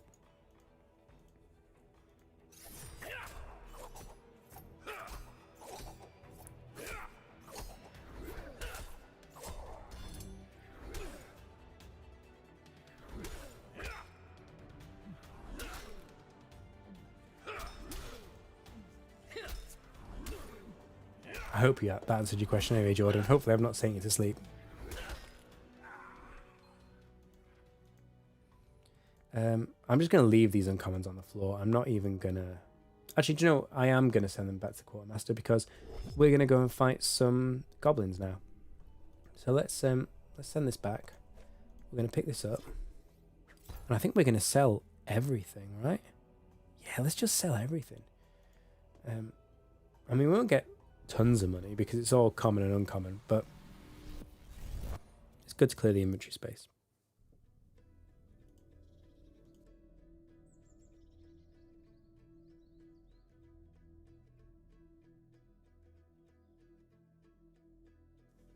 Oh, I think I managed to get to the mute button then before I started my coughing fit. Hopefully you didn't catch that. Right. We're going to sell all this stuff. And then we're going to go fight the goblins. Because I think, even though I'm lower level than them, I think because I'm strong against their Inferno damage, and I'm weak against, and they're weak against my Tempeste damage,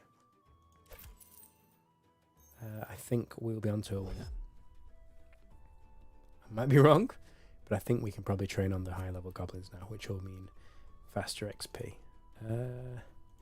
Get all these commons out. Make some space. I could sell the hammer mage stuff as well, but I don't need much more space right now, so let's dump this here. Oh, and let's pick up some XP potions. We can pop it when we get our next knowledge point. I'm sure we've got some Mantaban XP potions. Oh, I say that. Maybe we don't.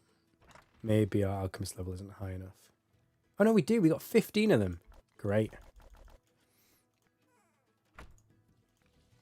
Okay, so we can remind me, because I always forget to use my potions.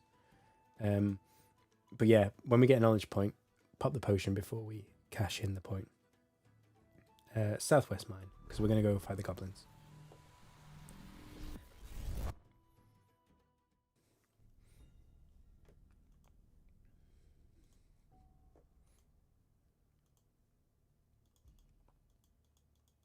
Did you guys know about like the equipment stats and how they worked? I must admit, I kind of ignored them for like my first 100 hours of playing. They do make a difference. I think at the lower level, because like your health is like 100 and you're doing like 10, 15 damage a hit, like 1% or 5% extra damage here or there really doesn't matter because it rounds it anyway. But when you get to higher levels and the health pools are higher, oh, hang on, I want to be on the other side of the river. Yeah, and the health pools are higher. Those percentages actually really do make a difference. So, yeah, in the lower levels, what kind of bonuses your armor gives you didn't make much difference to me. I didn't notice. And what type of damage I was doing with my weapon also, unless the creature was actually completely invulnerable to it. I just didn't really pay attention to it. But at higher level, I mean, I'm not very high level now, but I do know that at higher levels, they become much more important. So it's worth getting used to the different strengths and weaknesses now.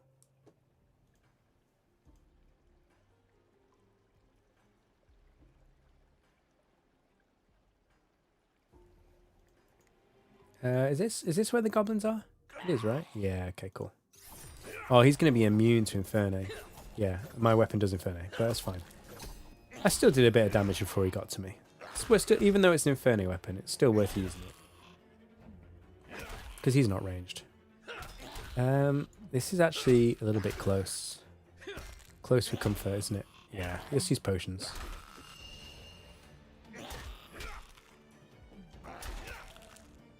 So I think if we use one potion per goblin, we'll get to higher levels where we don't need potions anymore before we run out. So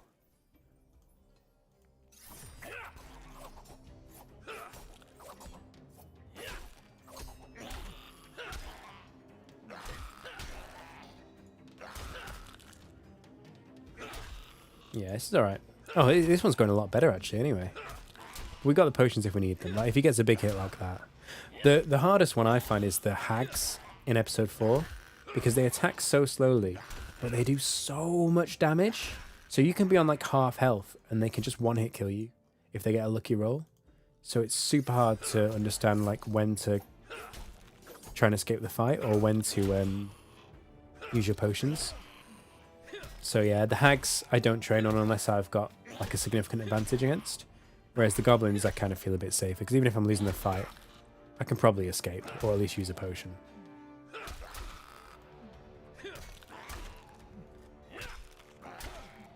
But it looks like that first goblin fight was just unlucky because, yeah, we're not needing potions on these ones. Oh, I say that. Oh, let's take one just for safety. We don't want to run all the way around here again. There we go.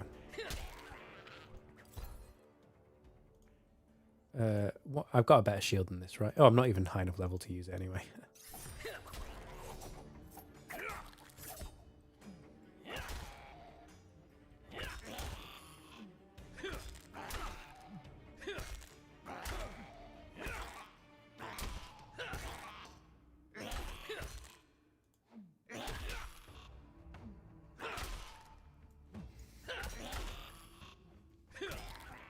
Right, did I say we tried the boss at 25 or 27? I mean, trying the boss at level 25 feels like a death sentence. But I'm willing to try. If you guys think I should go for it, I'll give it a go, you know? I'm not scared. Well, I'm a little bit scared. That's all right. 27, I'll definitely try it because I beat the level 35 boss. Well, it wasn't really a boss, but the level 35 quest monster when I was level 27 before. So this one, presumably I can do the same way. In fact, this one should be easier than the other one because he does a special attack that you can dodge and you can heal while he's doing the special attack. So maybe we do it at 25, you know? Come on, no guts, no glory. Let's do it. Let's get to 25 and then we'll kill the... Or we'll try to kill the quest boss. Oh, I can switch out my ranged weapon, actually.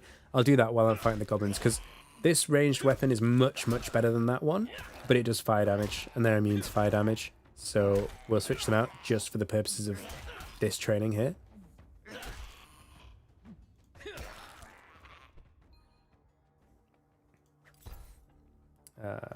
So we'll equip this. Oh, I'm not level 24. Okay, I keep forgetting that. Let's get to level 24 and then we'll switch it out.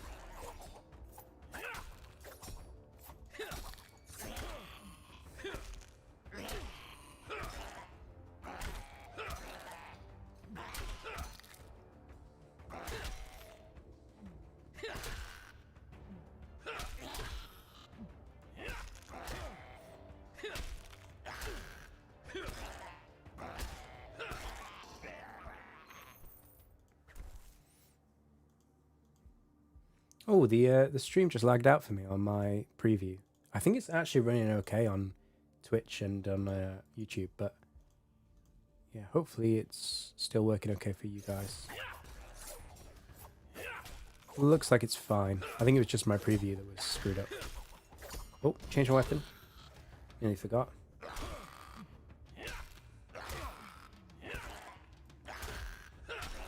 Yeah, this platform, I mean, I'm grateful for it. It's letting me stream to YouTube and Twitch, but it's a little bit janky. Like, the dashboard I have on my end is, like, significantly delayed compared to what you guys are seeing, and, like, it just lagged out then as well. But it looks like the streams are running perfectly, so that's the important thing.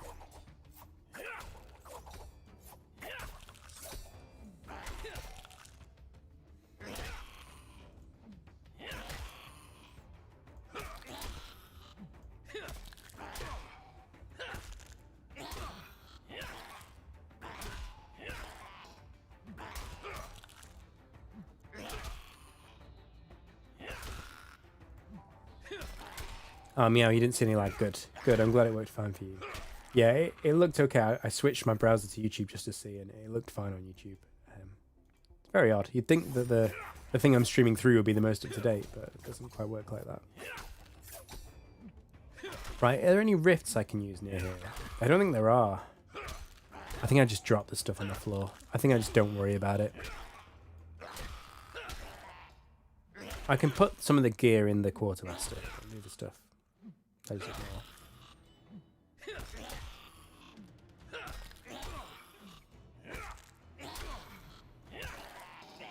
Great helm. That's not an upgrade anyway, and I'm not high enough level to use it.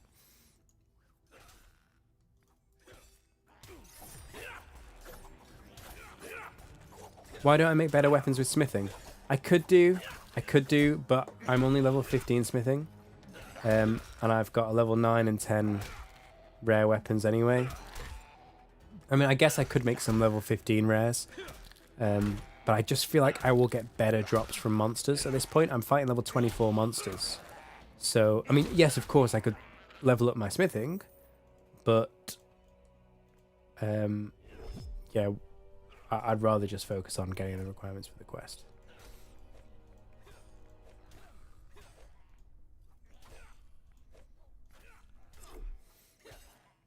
What I did do on my other account was, before I got to episode 4, I made a set of level 0 gear, a set of level 10 gear, and a set of level 20 gear, all rare.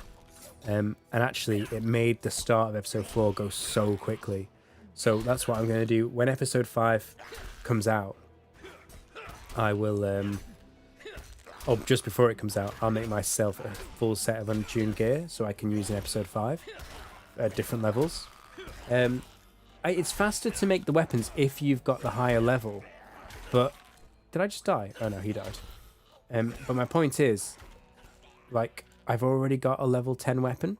So to get a weapon that's 5 levels higher is not really going to make much of a difference. And I could get a level that's 15 levels higher just by fighting these guys. Or 14 levels higher. So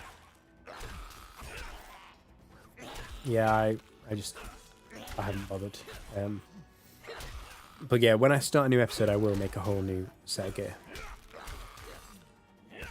If I grinded out the smithing and I was already like level 20, oh, I wasn't paying attention.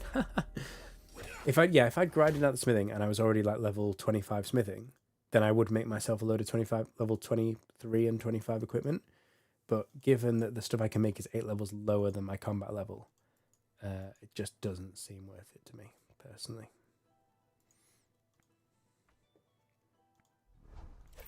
Oh, this is going to be a juggle, isn't it? Right, let's drop all this stuff on the floor. I wish there was a quick drop option, you know? That would be nice. Shift click to drop would be so good. That should be enough.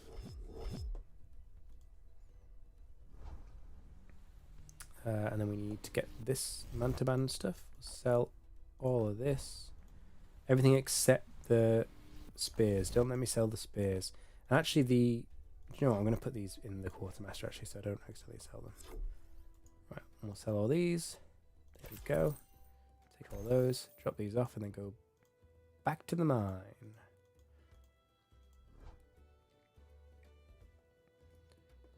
Deposit it next door. Deposit what next door? What do you mean? Do you mean when you're making the weapons you deposit them next door?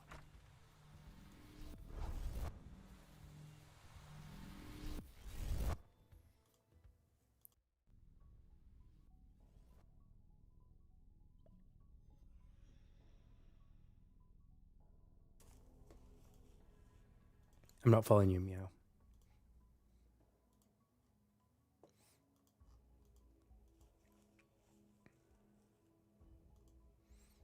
There's nowhere to deposit weapons as well. That's the other strange thing about making weapons, is you make them and you can't deposit them. Like, you can cast the quartermaster spell and put them in the quartermastery, but you've only got, well, like 20 slots or something. Is it 20? I think it's 20, right? 1, 2, 3, 4, 5, 6, 7, 8. No, 16. You've only got 16 slots. So every 16 items you make, you've then got to just start dropping them on the floor or traveling back and forth to sell them, which is really quite annoying. Oh, the potion. No, I was going to pick them up again. Yeah, I wasn't just going to leave them on the floor. No, that would have been a waste. No, I did that for the cooking training as well. Because, you know, a lot of the, not on this account, but on my other account, a lot of the cooking is, you know, 2 or 3 ingredients into one. So I would just buy a load of ingredients. And then, especially when you've got like cooking bounties and you know, like you've got, say, 20 finished meals to deliver, but those meals take like 60 ingredients, I would just drop loads on the floor and, or like make a load, drop the finished meals on the floor and then make the rest and then pick up all the finished meals. I use dropping quite a lot because it stays for 10 minutes, I think. It's pretty good. And you can leave the area. I think you can even go to an entirely different episode and you'll be fine.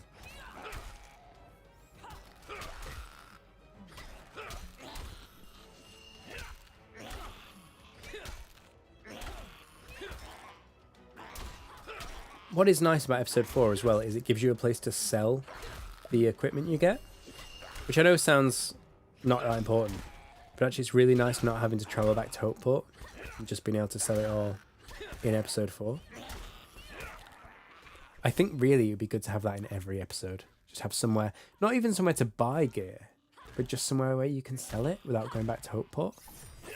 Because you do get a lot of gear, whether you're making it or whether you're training the combat. You soon fill up your bank stats with it.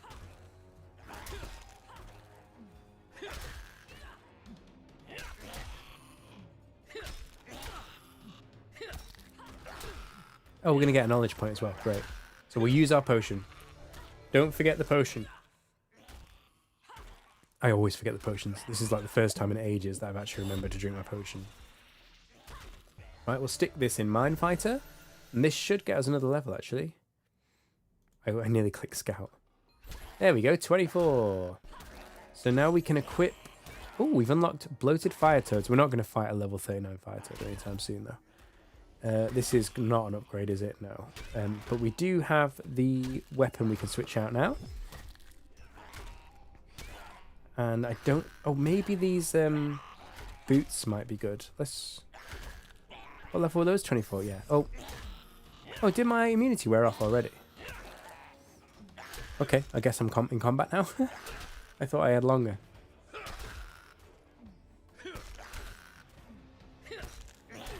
Yeah, I'm feeling a lot safer now. I've got a level up.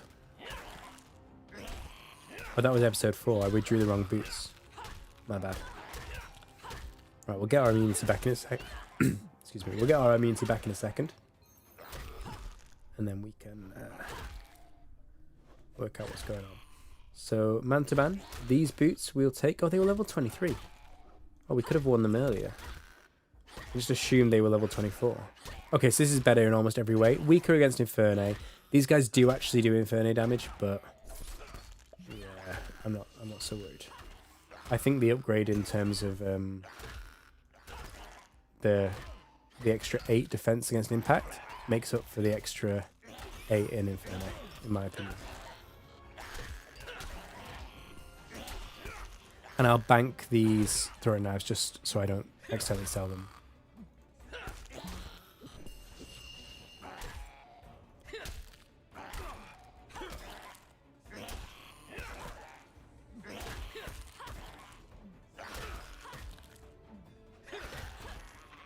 There we go. Legs are a downgrade. Yeah, okay. Bank the knives before I forget. I mean, I'm not going to accidentally sell some epic equipment, but I'd rather be safe than sorry.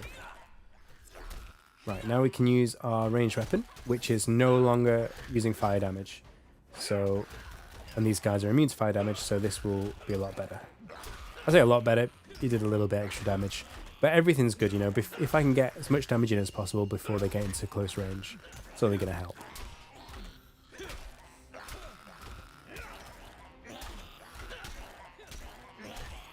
I haven't heard anyone crying out for RuneScape content on the stream, so I'm going to stick with Brighter Shores tonight.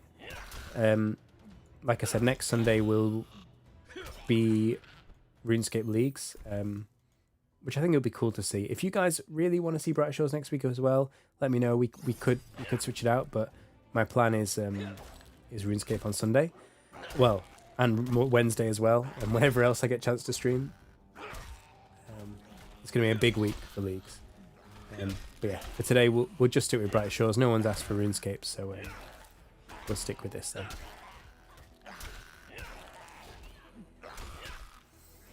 I have been thinking about Leagues and prepping for it, and it has got me really excited. I haven't played RuneScape for like, I don't know, a month, maybe a bit more. And yeah, it's kind of, you know what it's like, you go through phases, don't you? I'm kind of ready for it again. Come on, where's... There's the goblin. Thank you.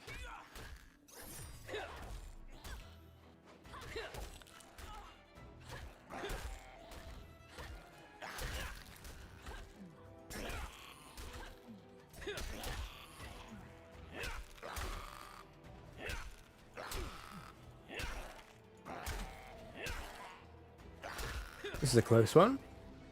Do I use the potion for safety? I think not. No, we're fine. We're fine. Oh, I just hit a 2. Maybe we're not fine. Oh, that could have gone either way, actually. Okay.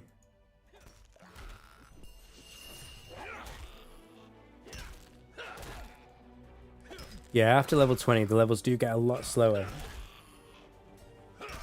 But they pick up again as well, because there's a jump at level 20 where you have to get significantly more experience, and then they kind of plateau off again. So it kind of starts to speed up. It's really odd the way the level progression works. It's not only is it not linear, but it's not even a consistent formula. and they've done it deliberately. They've specifically decided how they want the ebb and flow of the leveling to be. So it's not necessarily a bad thing, but it is strange.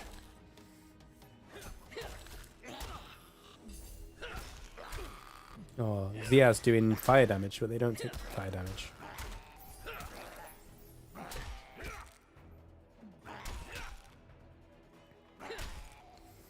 I might have to go and get a drink and a mo. Yeah, I'm gonna kill this goblin, and I'm gonna step away and just get a drink because I'm struggling a little bit now. Let's send this stuff to Quartermaster, make some space. And do you know what? Maybe we just let the rest of the stuff that falls on the ground just stay on the ground. Like, do we really care? I mean, the alchemy ingredients are nice, but I just want to focus on leveling Mindfighter. Alright, I'll be back in 30 seconds. I just need to get a drink.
Right, I'm back.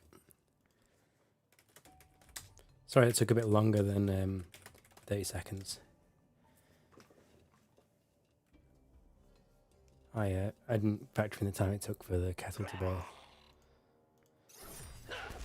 But hey, I did it in like, what, 90 seconds? That's still alright. Hey, Matadorian. Oh, you jumped on just while I was getting a drink. Am I grinding levels for the Quest in the Mines? Yes, exactly. I've gotten into the restricted part of the mine, and I've got to fight this boss, and I was just slightly low level for him. He actually seemed a little bit easier than I expected, so I'm going to try him again at level 25, but I think I might need 27. I might need a higher level, but I think 27 should be pretty doable. We'll see. We'll see. Anyway, how you doing, Matadorian? How have you been? You still enjoying the game?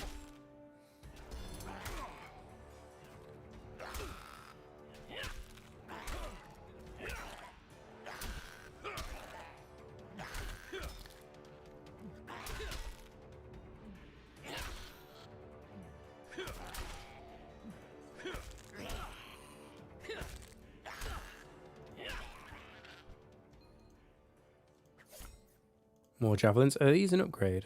They could be. No, they're not. Okay. Cool.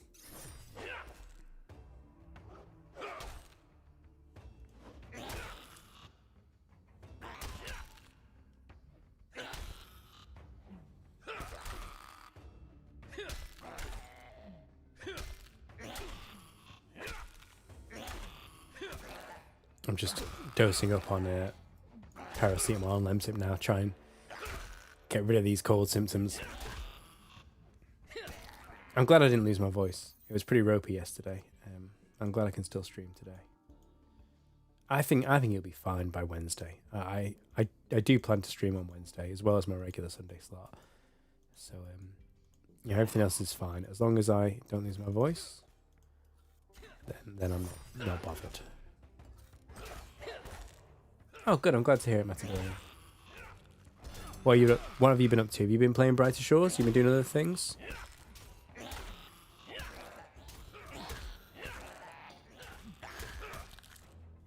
I've been in a really weird place with Brighter Shores because I've really wanted to progress this account. But because I've only been doing everything on stream, I had to start another account. So I've been playing a lot of Brighter Shores, but my other account has only really just caught up to this one. Am I going to die? Oh, no. No, I'm not. It was close, though. Given that I had to take a potion, that was pretty close. You've been away. Yeah, that's what I did here. I AFK'd. Actually, do you know what? I should have AFK'd Mind Fighter. I AFK'd Detective until... I think I was level... What level of Detective was I at the end of last stream? Like 24? 25? So I AFK'd Detective to 31. And I also AFK'd Merchant a few levels as well. Yeah, it's amazing. I really like the fact that you don't get fear of missing out and you can get XP and progress, even when you're not playing, like when you're away or something. So yeah, I've been doing that while I've been playing my other account. I've been AFKing this one. It's actually going to be really important on my challenge account as well. Getting XP is going to be really hard on that one.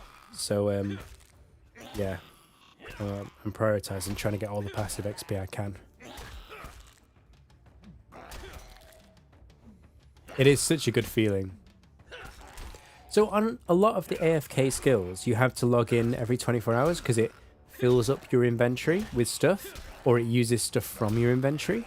So you can AFK for a maximum of 24 hours.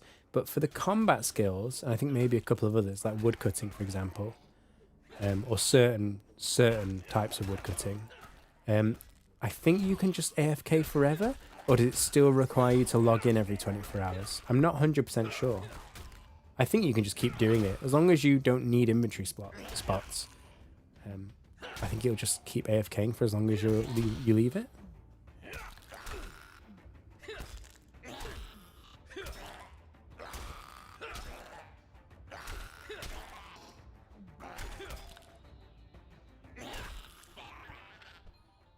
Sorry for the long pauses. I'm not falling asleep. I'm muting myself and coughing or blowing my nose.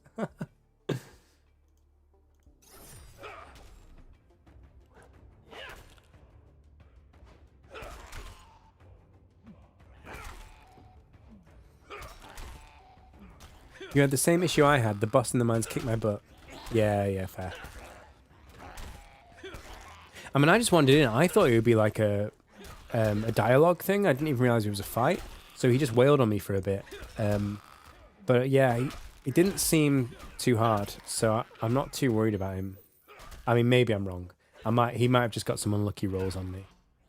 We'll soon find out. I'll find out when I'm level 25 and go against him again.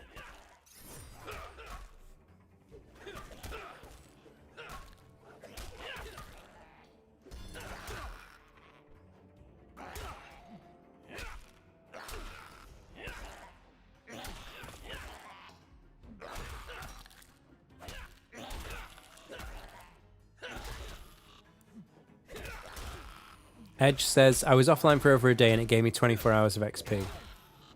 Ah, okay. It's only 24 hours for every login. That's good to know. Thanks, Edge, for being our guinea pig there. I've been logging in every 24 hours just in case. But yeah, I did hear something about AFKing for 24 hours max.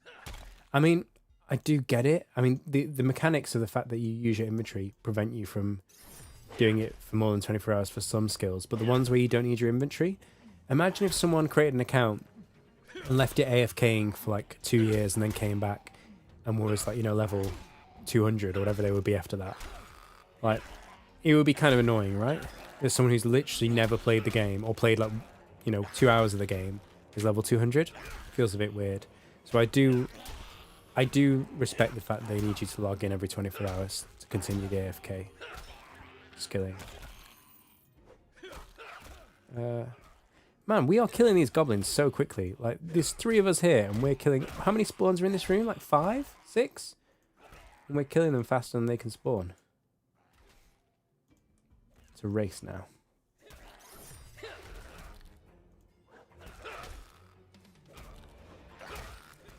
Well, Matadorian Edge said that you only get up to 24 hours experience. Sorry, dude. Maybe, I mean, check. Let us know how it goes. But yeah, I hope you got your XP, man. It's not a big deal. If you've lost 5 or 6 days of passive XP, like, passive XP isn't that much. So don't be annoyed. It's fine. You'll get that amount of XP back in like an hour, probably less. Of active play, I mean. It's like I was getting annoyed because I forgot to use my XP potions when I completed quests. Which, you know, you should use XP potions for quests because they do give you a 5% boost. But at the end of the day, it's like 500 extra XP or something. And you can get that from like killing 2 or 3 goblins. So, I mean, what do I get for this? This goblin gives me 500 XP, right? So 1 goblin gets me nearly as much XP as I would have got from using the potion on the quest. And I was beating myself up about forgetting the potion. And actually, like, it's fine. Oh, mate, I should pick up these throwing axes, actually. Alright, Edge, thanks for dropping by. It's really nice to have you here, mate. I'm streaming on Twitch now as well, by the way, as YouTube, so you can pick me up there if you want to. But yeah, really good to see you. Thanks for dropping by. Have a nice rest of your evening.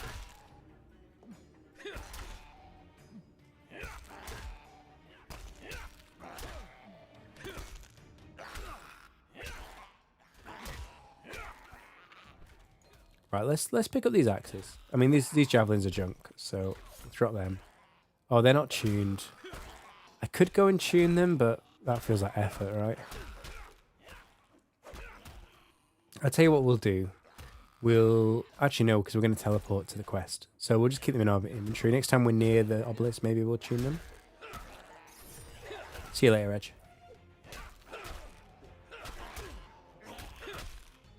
I'll be on for another hour or so, yeah, if you're on later, I'll see you then. Yeah, I think, yeah, when did I start? 2 hours ago. So tonight we'll try and stick to like a 3-hour stream just because I'm not feeling 100%. So I know normally we kind of go over that. But yeah, tonight we'll do another hour or so, which I think hopefully will be long enough to complete this quest. If we can beat the boss at level 25, then we'll definitely do the quest tonight. If we can't, then it's going to be a bit tighter, but we should be able to get the levels.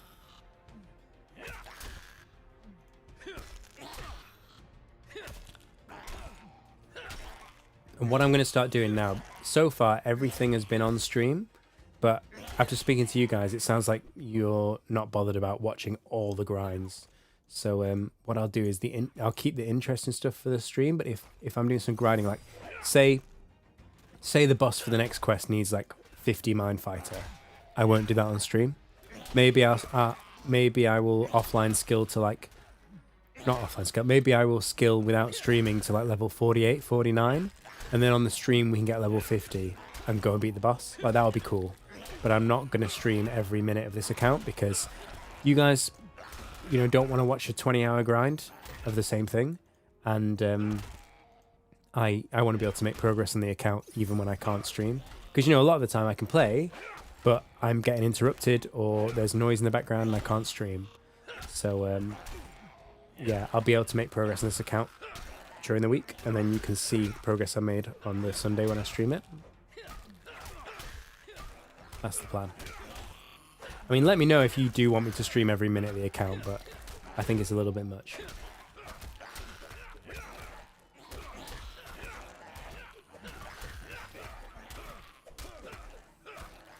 I can't even see what people are dropping now, because there's just so much stuff on the floor, I can't even see the drops. Oh, he was too fast for me. Should I go into the next room? I should go and fight goblins here, shouldn't I? No, not here, this one.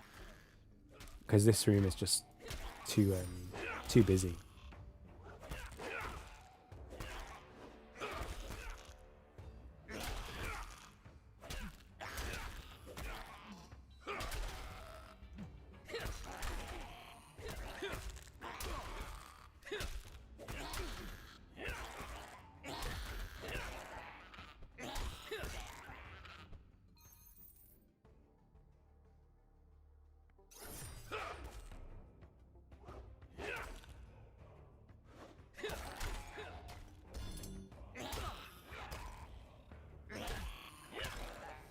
Right, nearly there. We nearly got a knowledge point as well. So with that knowledge point, that'll get us to 25.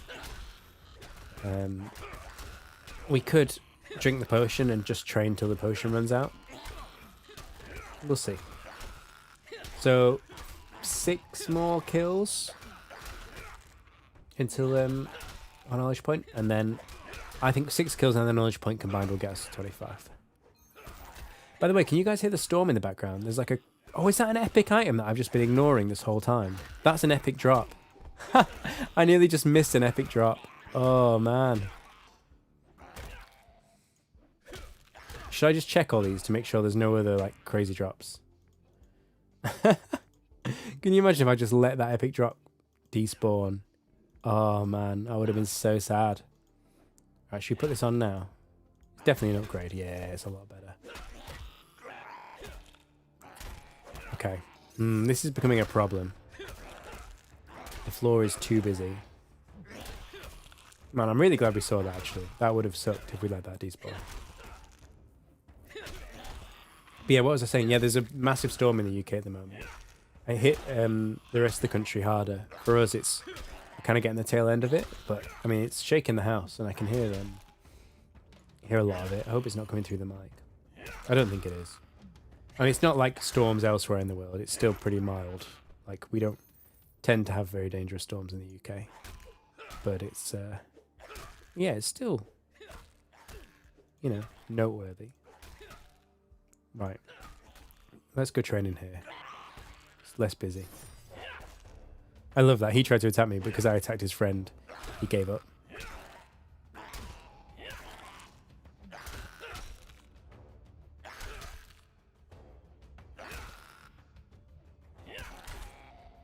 What is this guy wearing? Oh, he's got white hair. Well, she's got white hair, sorry. And a white cape. I thought she had some kind of hood. But no, it's the white hair and the white cape. Cool. It's a good look. What is that cape?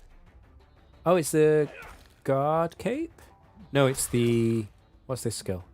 Watchman. They've got the Watchman cape. It looks quite good, the Watchman cape, doesn't it, actually? I think it's nicer than the guard cape.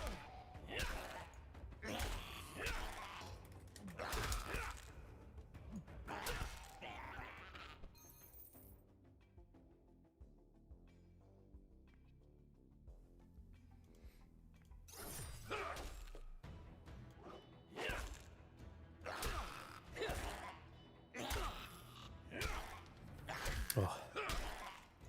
This Lemsip is really helping my throat and my nose. It's really messing with my stomach.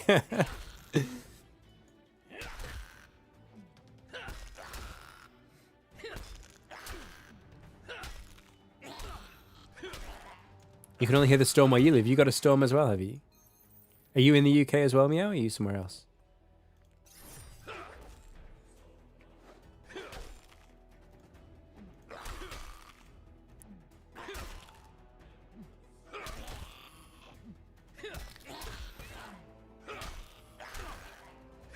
just double teaming this goblin. Co-op combat would be cool. They've got to add that. I mean, they will at some point, right? I mean, PvP will be cool as well, but I would like to see co-op combat. Here we go. Oh, no, I nearly forgot. Drink my potion. Drink, drink, drink. Nom, nom, nom, nom, nom, nom, nom. Cash in my knowledge point for Mind Fighter. And that's a level. I have got some potion left, so I will just kill these for another 2 minutes to use up the rest of my potion rather than waste it running around.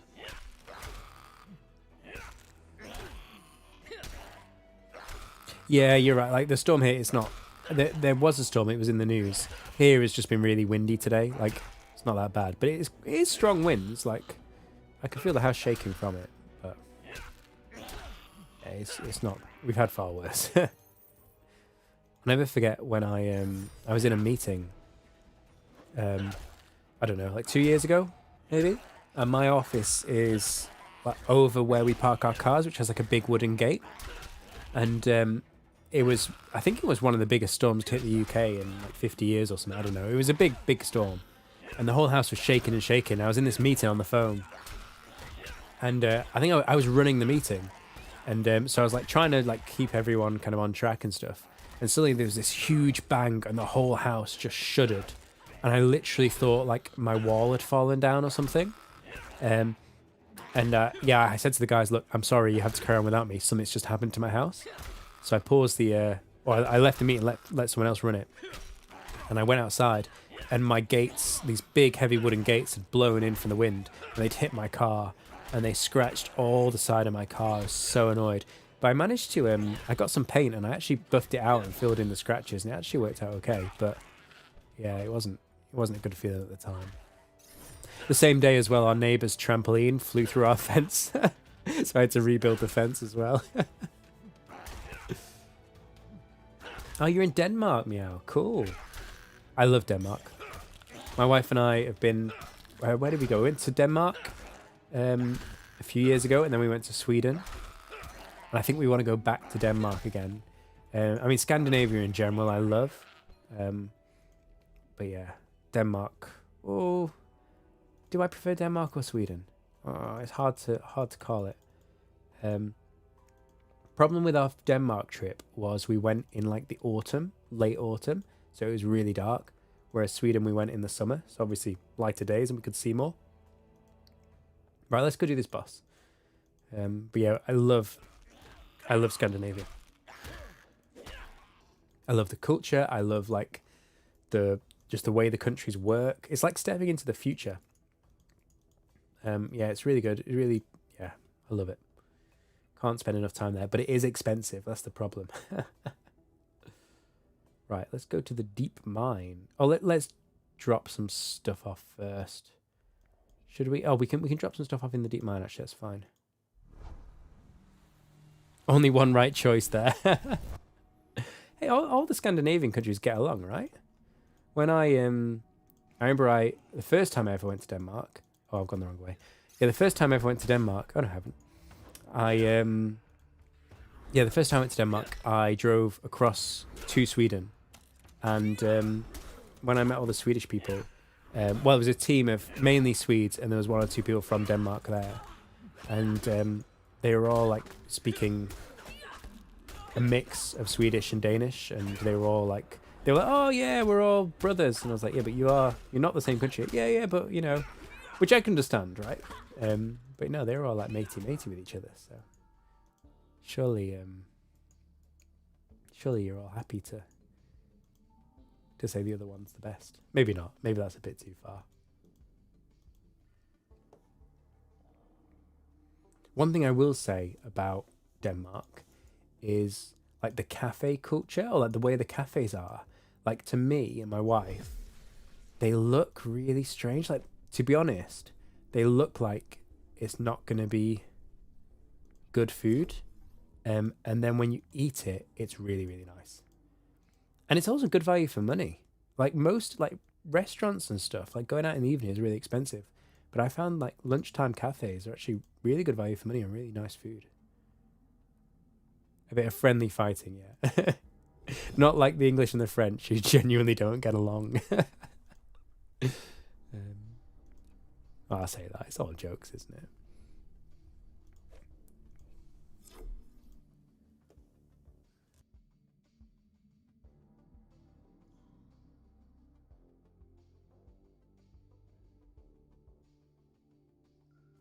But yeah, we are. I mean, you know, it's obviously expensive to travel, but we travel when we can. And yeah, I do think all the places I've been to, I do think I couldn't narrow it down to a specific country, but I think Scandinavia in general is where I'd always choose to go back to. Where are we going? Where's this boss? Oh, he's down there. He's in the south. I thought he was in the west for some reason. Okay, right. Right, have we got everything we need? I don't have a strength potion, but I'm not doing... Actually, what kind of damage am I going to do to him? What weapon am I going to use? Do I use my two-handed weapon? I feel like the flanged mace is going to be better. What kind of shield do I have? Yeah, I've got a purple shield as well. All right, I'm going to use Tempeste. I could have brought a strength Tempeste potion, but never mind.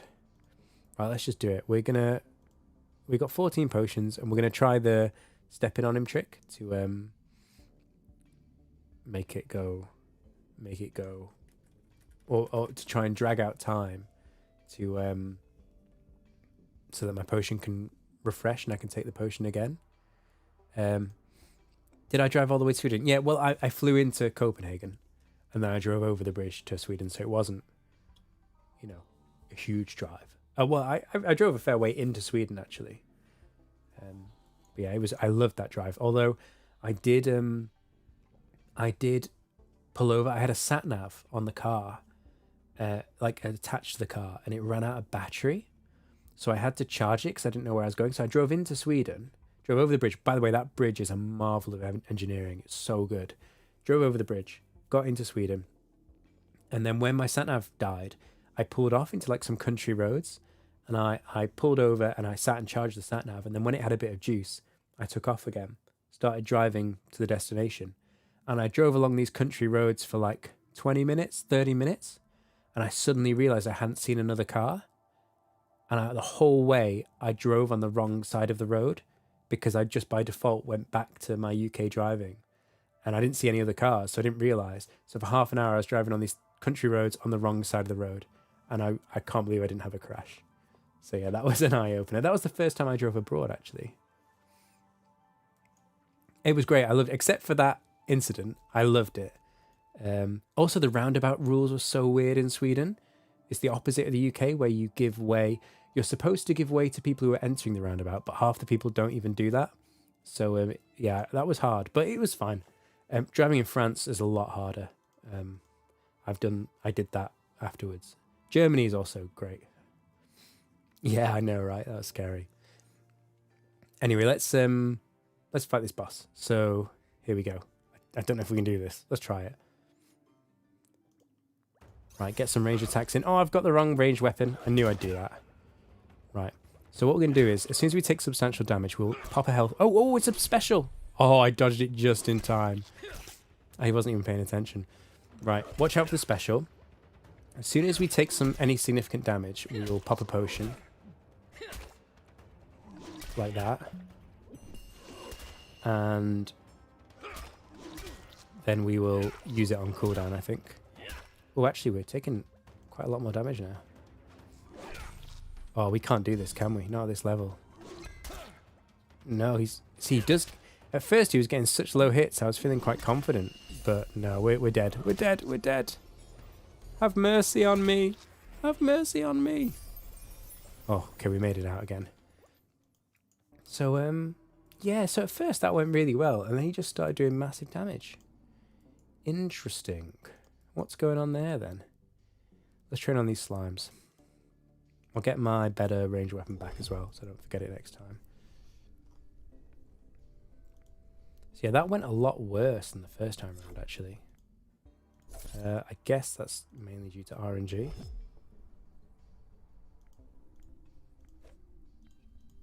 I think I should bring a strength potion as well, to be honest, next time. But yeah, we'll get a couple more levels.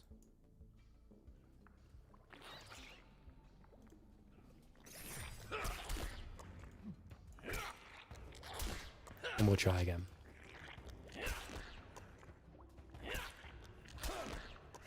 Oh! Beef burger.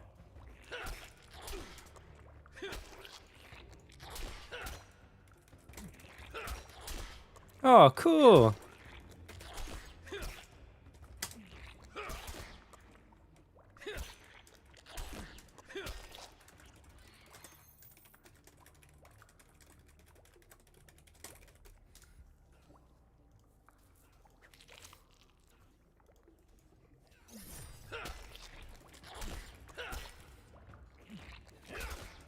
It's nice to meet someone who recognises you and gives you feedback.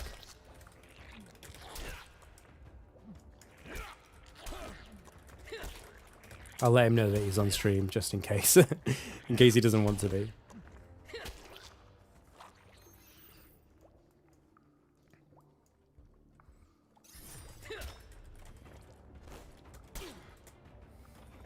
Oh, I hate it when it gets stuck like this.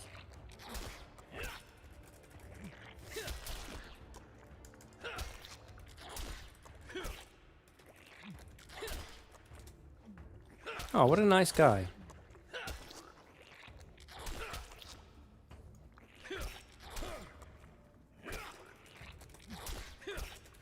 It does mean a lot, this kind of support.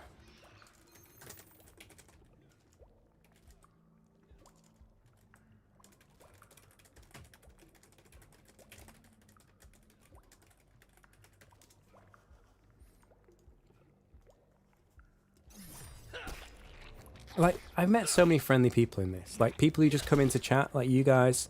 People in the game I just chat to. Other creators as well. Yeah, they're so... It's really refreshing, actually. The community are great. I think some of that is down to the chat filter in the game being so overprotective. But it's still nice, you know?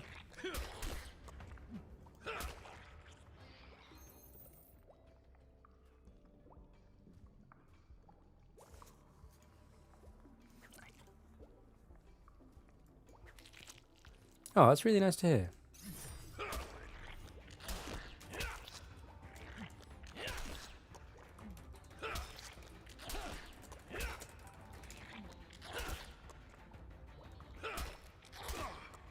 Hey, Matadorian.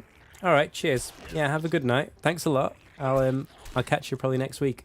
I'll be streaming on Wednesday as well for RuneScape League, so yeah, I'll catch you around. But yeah, thanks for coming. Good to see you. Hey, Beef Burger or Johnny, whichever you prefer. Thanks for joining the stream, mate. It's cool to see you in game and then have you join the chat. That's really nice. Yeah, this is the first time I'm streaming on Twitch. I streamed all through the launch of Brighter Shores. I streamed like 3 streams every day, and we had a great time. It was just really chill. Everyone was just hanging out. It was great. And then I said, okay, do you know what? I was just starting off making YouTube videos, but this has been such a good experience. I'm going to stream. And then the past few weeks of streaming has gone really well. So I've now found a way to stream on Twitch at the same time. So it just means that people can watch me on whatever platform they prefer. So yeah, I'm loving it. I'm loving the streaming. I wish I could do more, but at the moment, the only time I can guarantee is a Sunday night each week. And then if I get a chance to stream more often, I will. What do you say in game? Just trying to grind up my combat. Yeah, that's what we were talking about before. I probably should have worked on my blacksmith. It's only level 15. And my combat's level 25. So it's kind of not worth me making gear for myself. I might as well just get it from mobs. But if I'd got my blacksmith higher up, then this probably would have gone quicker. But I reckon I only need a couple more levels to do this quest. We're not far away now. I put the knowledge points into it too. It goes pretty quick.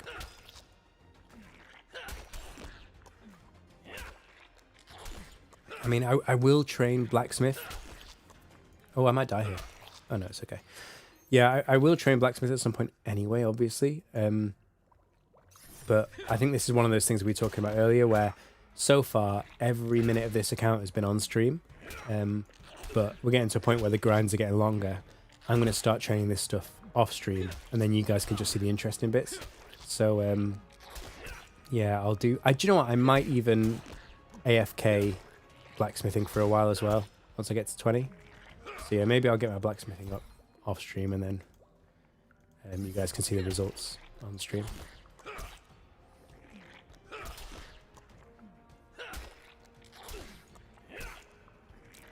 It's so cool that someone said, "Oh, hey, I saw your video." That's such an encouraging thing to hear. Like, that's really great.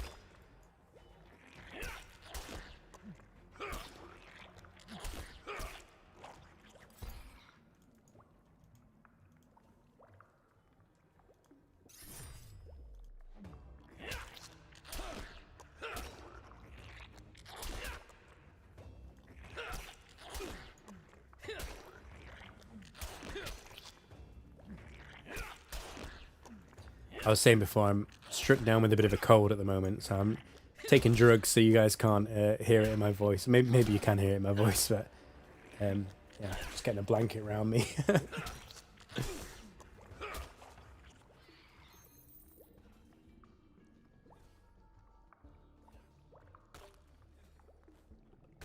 Yeah, my wife and my baby had the cold, and the baby had it for about a week, and she's just got over it. My wife is almost better. And I reckon I'm about halfway through. So hopefully for Wednesday's stream, I think the cold will be pretty much gone. And certainly for Sunday's stream, it should be all better. So I'm just glad I didn't lose my voice. That's the main thing.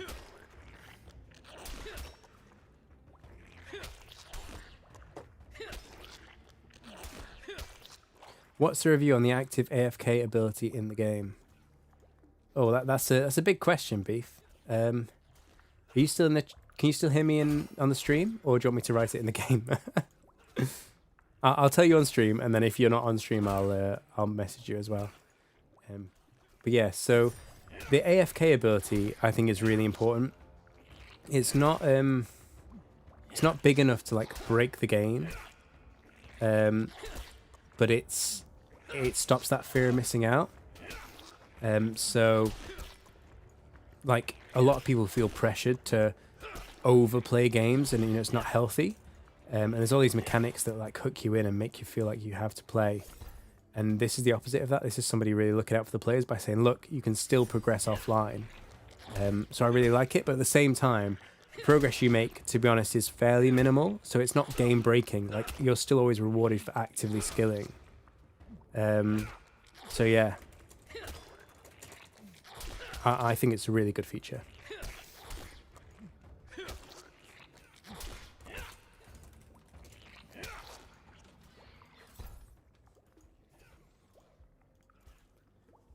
And also the ventures as well.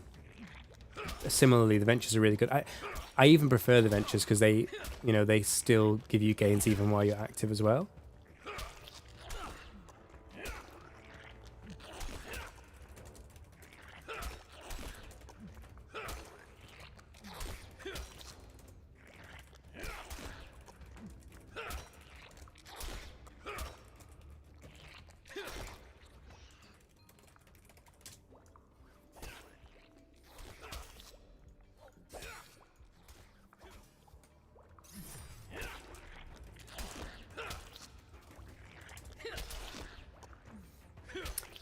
You're watching NFL.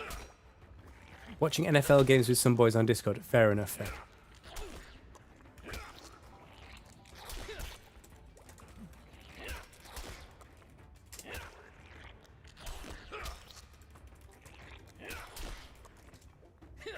I'm gonna die. Oh, that was so close.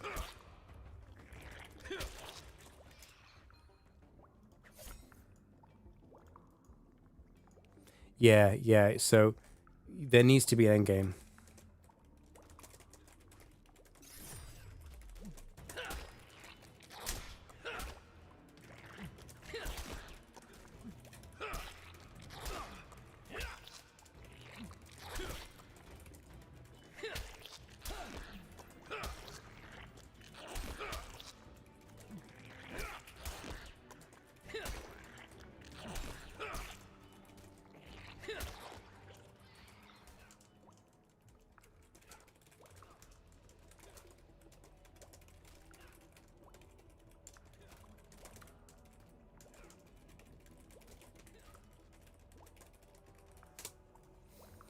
So yeah, I mean, it's kind of weird though, where you don't have an incentive to grind because there isn't that super high tier reward yet. But if you started grinding now, by the time you got there probably would be a reward.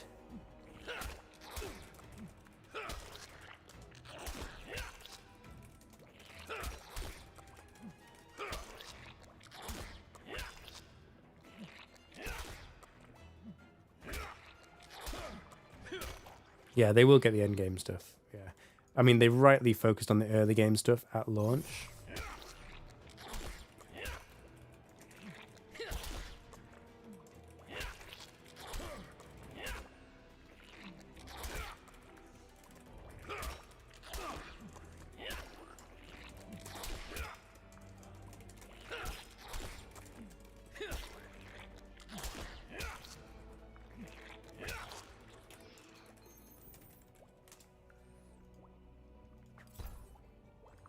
Okay, we're out of backpack space. That's fine.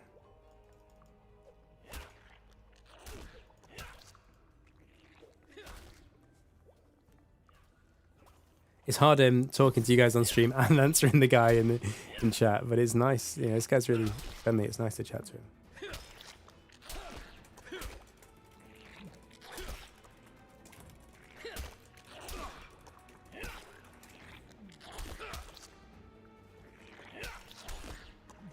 What do you guys think about it anyway? So I think what this guy's saying reflects what a lot of people are thinking, where the with the banking.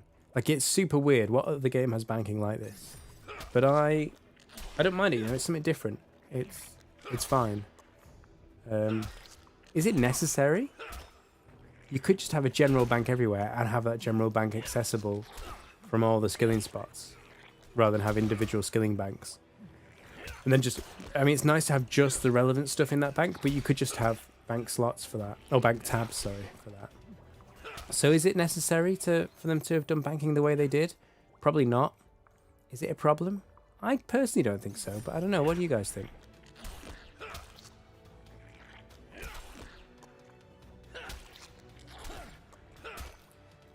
It just thinks all of the skills that should be minimal click are the most click intensive.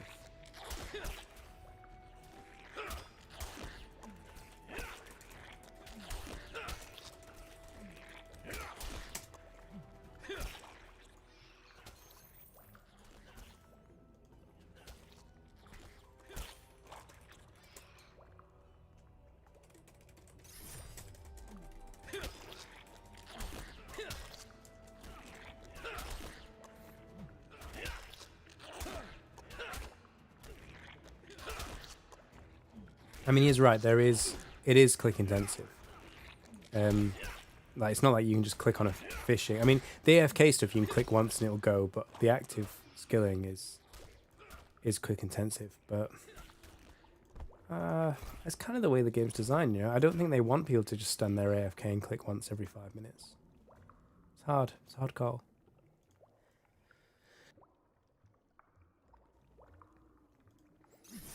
Meow says, you like that it's different.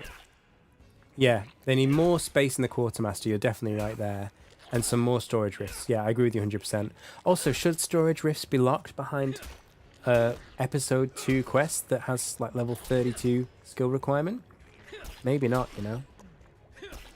But yeah, I agree. There's a lot they could improve with, like, just getting more bank spaces, and the layout of where the deposit places are could help a lot.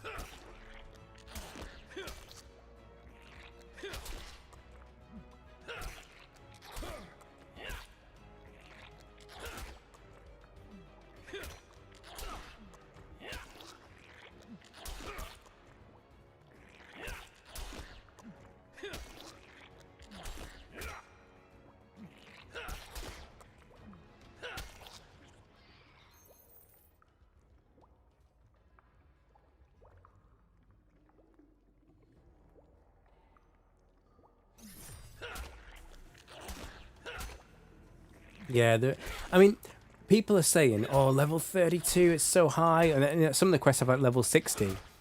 Like, when we were all at level 100, 200, 400, like, we'll be laughing at statements like that. Like, to be honest, how quick did you get to 32? If you just sit there and do it, I think it's an 8-hour grind, isn't it? If you don't use any kind of boosts. I think as well, if you don't use knowledge points, if you use knowledge points, I think it's significantly faster than that. So it doesn't really take that long to get to level 32. It doesn't even take that long to get to level 50. So it's all relative, right? We're trying to speed run this game in like the 2 weeks from launch, but the reality is this game is designed to be a game you play for years. So imagine we could all speed run these levels. We'd be bored of it in a month. So yeah, I think it's all relative. I think it's a very different feeling from the player base at launch compared to, you know, a few months in. But yeah, it's what is good is that they make you do that spider's web quest before you unlock level episode 5. So once you complete all the main story, they say, oh, you need to go and rescue the guy from the spider. If they didn't do that, imagine progressing, ignoring all the side quests and progressing all the way through the game without unlocking storage rifts. You will be so screwed. So I like the fact that they tell you to go and do that. I would argue they should probably do that sooner. Because yeah, storage rifts are such a game changer. You should at least be made aware of them sooner in the game, if not even forced to get them. Maybe it should never force you, but it should at least let you know, like, this is really important, you should do this, and give you a relatively quick way to get to them in the early game. Yeah, 8 hours. Is it 8 hours if you buy the wood? I thought it was 8 hours if you cut the wood yourself. I mean, it didn't take me that long. But then again, I did AFK some of it. But if you're also using knowledge points on it and you're using XP potions, I think it's quicker than 8 hours.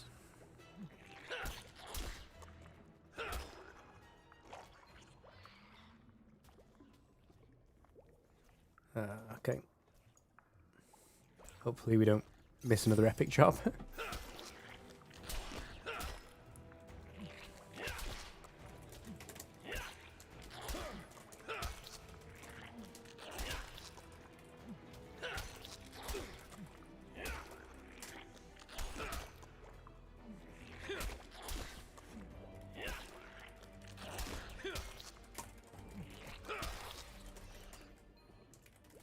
We got a rare.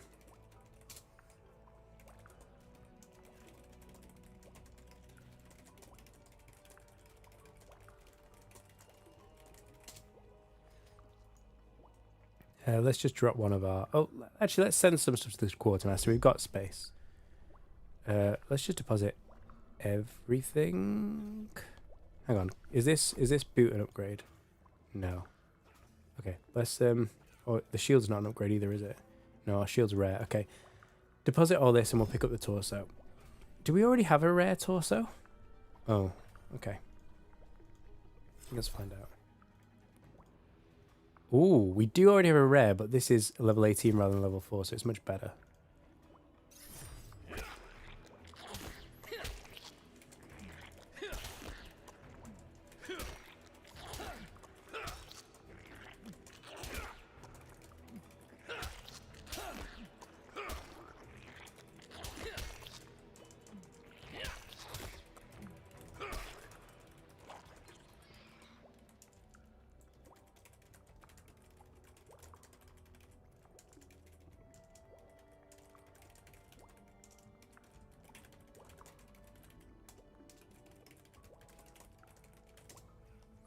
Yeah, fair enough. Grind out episode 3 while you're here and then never come back. That is a legit tactic.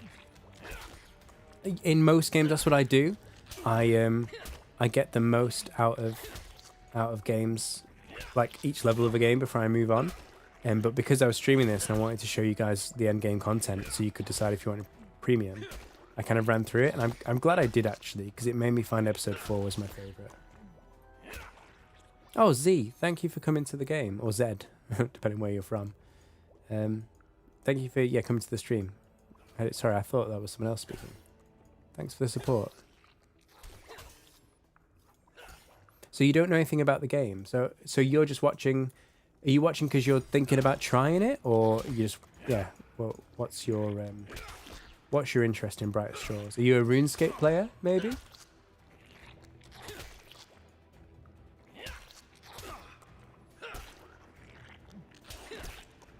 But yeah, this is.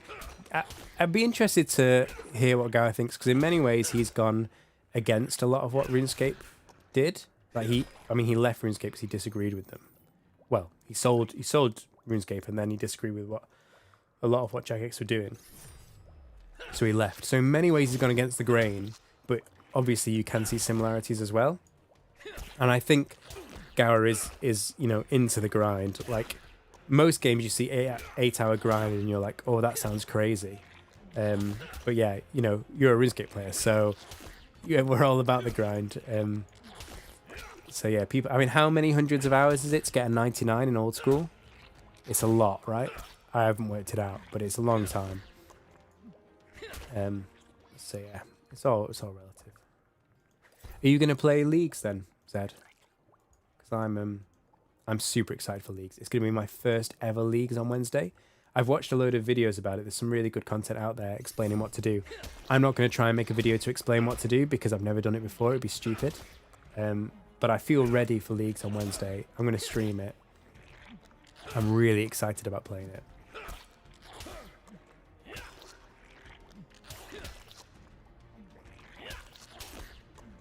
I'm guessing, Zed, that you're an old school RuneScape player.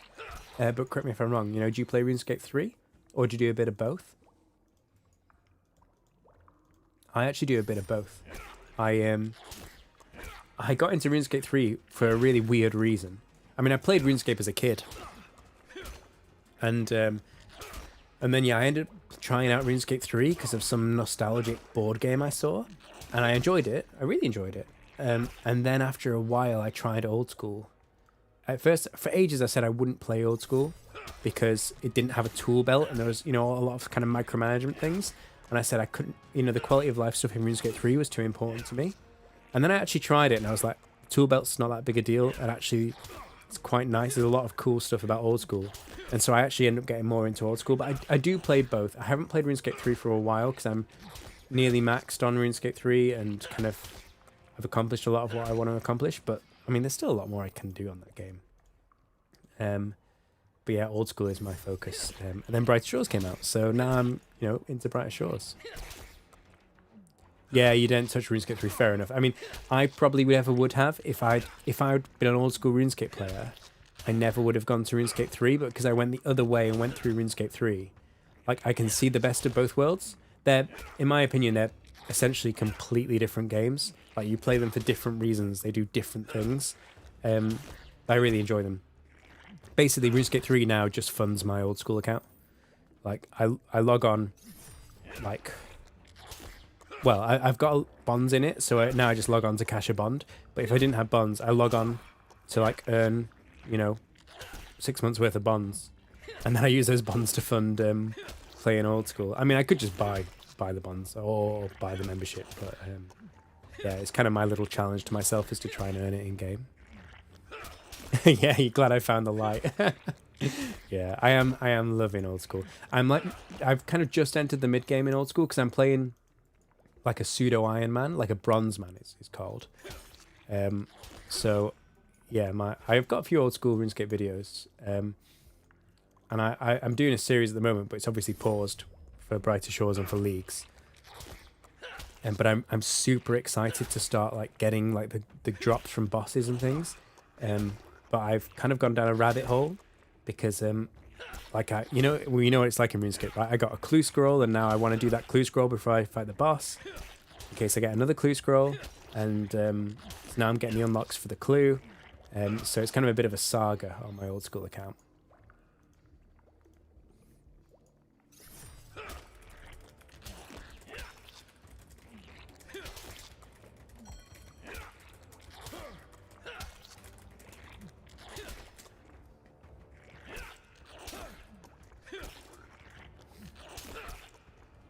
Yeah, the tasks never end exactly. It's just one thing after another. But they're all fun, to be honest. Even like the grinds that are kind of samey, they feel like a real accomplishment. So I do have like a series in the making for old school, where basically I have to get 8 to 80 Slayer for this clue scroll, and So what I'm doing is I'm basically doing a Slayer task a day. So you can see, you know, like a 60-second short. So, you know, what was my task? You can see me, how I did the task, what the rewards were, the XP and the loot, and just see me make my way to level 80. I'm quite looking forward to that, but I've got to admit, it's quite tough. The grind. Like, what am I now? I think I'm nearly 60 Slayer, and it really slows down, doesn't it? So that's kind of, yeah, put me off a little bit. I guess I should mix it up and do something different. Well, that's what I'm going to do because I'm doing leagues, but yeah, it's yeah. So I must admit, I mean, I didn't play Old School for nearly a month now, so I was, you know, preparing for Brighter Shores, but it's, yeah, I guess the Slayer grind kind of put me off a little bit. Yeah, you don't want to burn yourself out, exactly. You got to mix it up. I kind of felt pressured because I wanted to get this bossing series out because I've done a few bosses, and the whole thing is, like, I fought a lot of bosses in RuneScape 3, but they obviously work differently in Old School. So I'm kind of doing it from nothing. So I'm trying to like film or trying to record what it looks like for me learning bosses from pretty much from scratch. And you know, people seem to enjoy the videos. It's really good. But yeah, I really want to get on with that. But equally, I want to get this clue scroll out of the way because I feel like it's like a, you know, a challenge that I've got to do before I can progress. Yeah, playing leagues, I'm so excited for. I really am. Not only because you know, it's just a fun game mode, but also because it's a good way to try out stuff. Like, I've never done God Wars in Old School, so I'm going to try that. I've never done TOA or Theatre of Blood, so again, you know, it's just something to... It's a relatively safe environment to try these things in. Oh, it's a Guardian weapon. Ugh. Okay, we'll keep it anyway because it's a rare.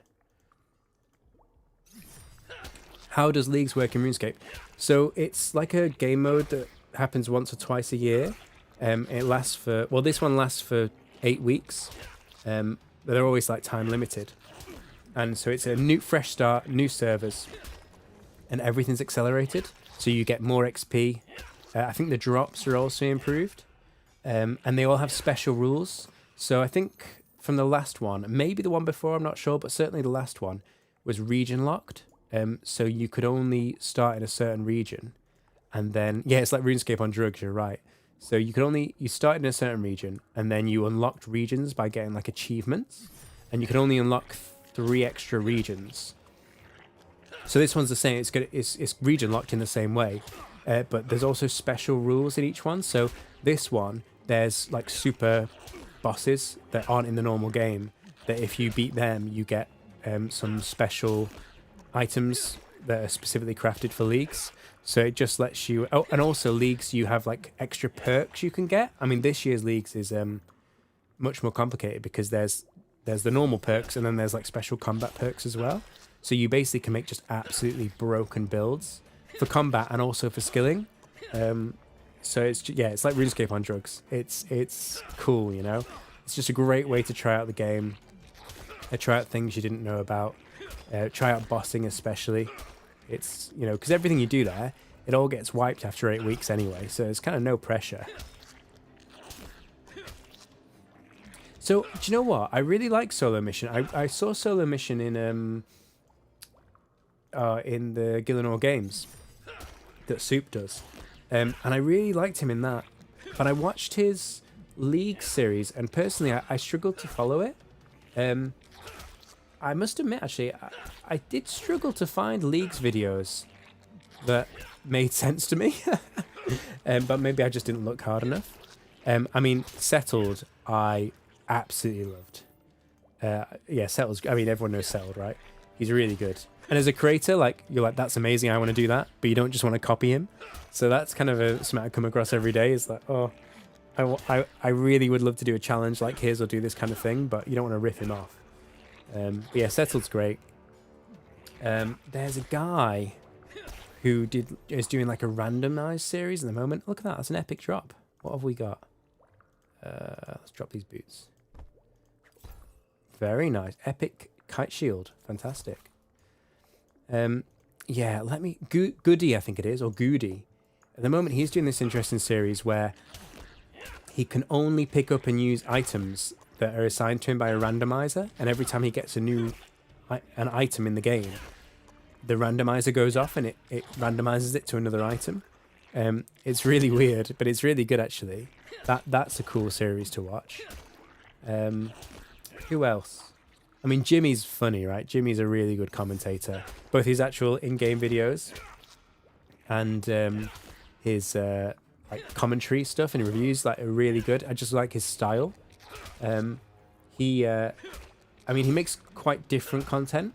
But my favorite is some of his earlier content with what was his name? Gary? Is it Gary? Yeah, Gary, the free-to-play noob. So he just pretends to be like so I'm brand new to RuneScape, plays on the free-to-play servers, just talks trash with people, and it's so crazy the stuff that comes out and the stories that come out. So he's Jimmy, J1MMY, so the I is a number 1. He's really good as well. So yeah, there's a lot of good YouTubers out there. And that's, to be honest, that's why I didn't make old school videos for so long, or RuneScape videos in general for so long, because there's a lot of good YouTubers out there, and I didn't feel like I could compete.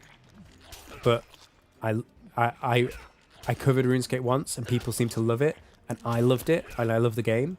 So I was like, well, if people are enjoying this, I'll make the best quality content I can. It doesn't matter if there's other YouTubers out there making really good content as well. Like, we're all part of the same community, and the more content out there for people to enjoy, the better it is. So I've just kind of decided now, do you know what? I'm not going to be afraid of competition. I'm just going to enjoy making videos. And so far, everyone's been really friendly and seems to enjoy it. So yeah, I'm glad I did it.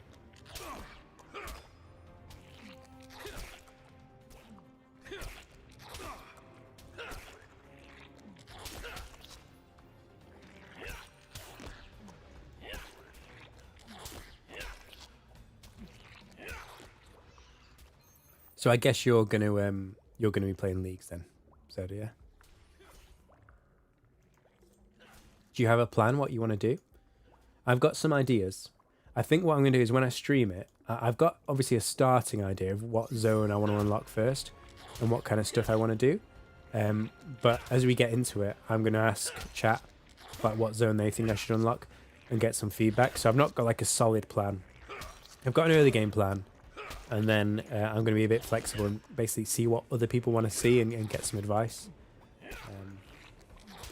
Yeah, it'd be interesting to hear what you think of leagues, or what you're looking forward to and what you got planned. It seems like, leagues is always broken, but this year's leagues seems even more broken with the combat abilities as well, with the relics there. It's gonna be cool. I must admit, Brighter Shores, I love this game, and it's quite different to RuneScape, so I think I'm going to play both of them together. Brighter Shores after Leagues, well, we'll see. I don't know which will be my main game. I'll probably just play both hand in hand. But I don't think they'll have anything like Leagues or anything like that anytime soon, because they seem to be quite keen on having this like locked down. They don't really want mods. They don't want Rune Light. I think they'll have events, and they'll have like, they've already talked about having special bosses you can find, things like that. But I don't think they're going to go down that kind of player-made content route. I think they're going to be more kind of by the book with Brighter Shores, which is fine, I'd rather have two games that go in different directions so you can have a bit of variety.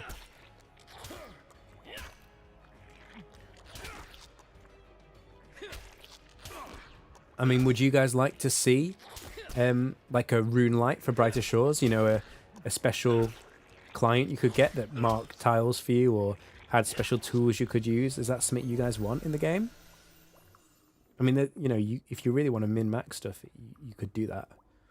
But yeah, I'm not sure I would miss it at the moment. Oh, I didn't have my potion. I always forget.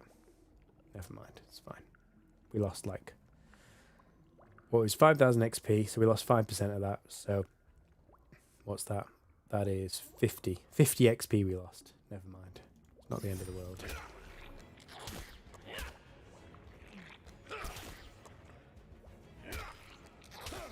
Oh, no, it's more than 50, sorry.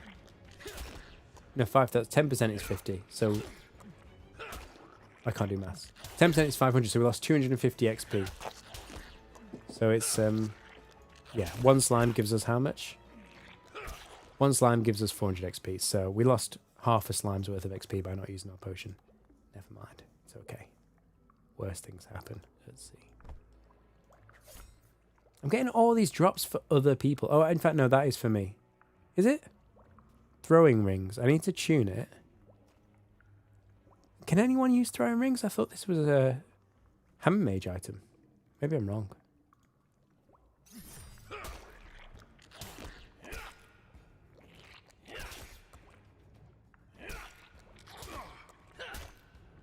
Oh, someone's adding me. I bet that's Beef Burger. Yeah, there it is. Oh, I can't do it during combat. I do like to accept friend requests. Like, I think because of the way the room system works, it's really nice to add people as friends in this so you can get in the same instance. Yeah. In other MMOs, like, it's not such a big deal, but I think here it's really cool to add people as friends. I think it changes how you perceive the game. And when, like, trading and stuff gets added, well, trading is going to have, like, a general exchange, so you don't have to be in the same instance. But, yeah, even so, like, when there's more co-op stuff, it's going to become mechanically quite important to add people as friends. Mia says, something like Runelight would be nice to have when collecting bones. Yeah, like, I've found that, especially for bones, it's been quite hard to see them. And also the fish sometimes. Like, I know you can spam... you know, scents to highlight the fish, which is what I do. Like when I'm doing, especially when I'm doing puffer fish, they're actually quite hard to see in the river. So yeah, something like that would be cool. But equally, you wouldn't need a customized client to do that. They could just have a visibility option that outlines the stuff, which I think is the route they're going down. They want to make more customizable settings and all this stuff that players ask for. Rather than have a separate, like, player-made client to do it, they just want to put it in the base game and have people use it. Because they fully control the engine and, you know, they've coded this from the ground up. They have ultimate control. So I think they have a long-term vision just to make the game have all the features you want, rather than have a second client, which I can understand. But don't get me wrong, I love that in RuneScape, the old school team has said, no, yeah, use Runelight, we'll support that, you know, we'll do all this. You know, in leagues, they've even the idea of being region locked. They took that from player-made content, and now they're doing these new servers that allow you to have customized rules. When's that coming out? Next year? Is it? Is it late next year? You know, you can have custom servers that do, you know, basically have mods. So I love that old school RuneScape are embracing the community and saying, yeah, we love what you create, we'll do it. But equally, I have confidence that Fen Research are just going to take all the player feedback and they'll directly put it in the game, and they don't need players to do it because they'll do it. But we'll see. Yeah, Meow, you're right. Yeah, the fish are also hard to see as well as the bones. I mean, what else would you need? I can imagine for some of the boss fights later in Brighter Shores when it gets more complex, like a Runelight style thing would be handy, but I guess it just depends how much you want to sweat. Like, I don't particularly want to sweat about it. I quite enjoy the fact that it's a relatively chill game. But horses for courses, you know, people are different.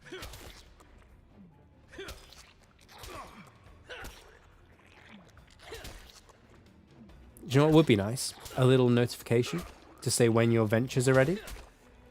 That would be cool. A little timer, which is something Runelight has. It has like a ping, so like, you know, when your crop's ready for harvesting, it'll ping and tell you. Like, that would be a cool feature to add to Brighter Shores. Not necessary, but something that could be handy.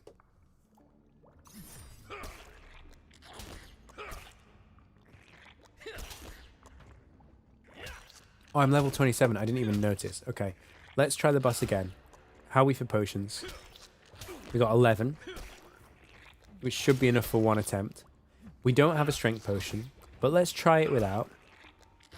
To be honest, I'm not confident that we'll be able to beat the boss without the strength potion. But I want to try it, you know? Why not? What can we lose? Worst case scenario, we die and we respawn in Hopeport. We need to go to Hopeport anyway to drop some of this stuff.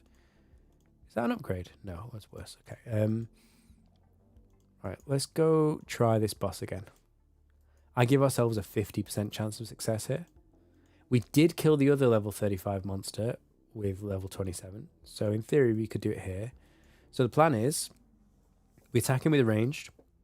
Then we keep hitting him. We dodge his special. And we heal using the potions pretty much on cooldown. And we step under him to extend the time we have to refresh the potions. Right. We're going to go for this boss again. Let's do it. Here we go. Oh, no, I ran too far.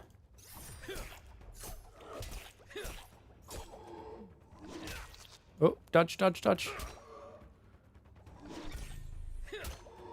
Yeah, he's not immune to anything. Good.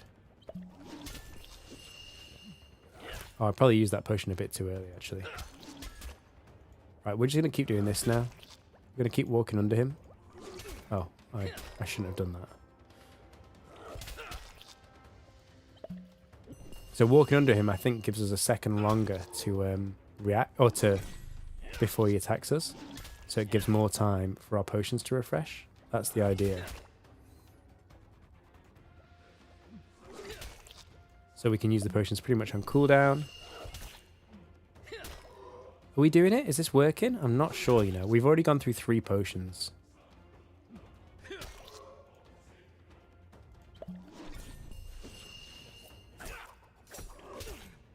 Oh, that was a big hit. Do you know what? We might actually genuinely run out of potions.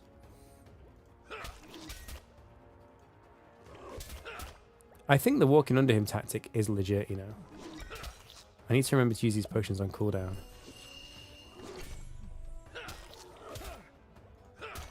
But I might run out. I'm already nearly halfway through my potions.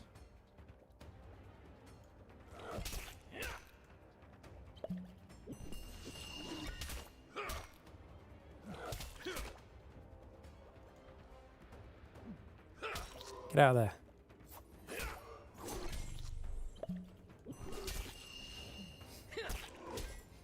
I think we're doing it. I think we've got this boss. We've actually got this boss fight. I don't want to count my chickens before they hatch, but I think we've got this. We've got 4 potions left. I think we can do it.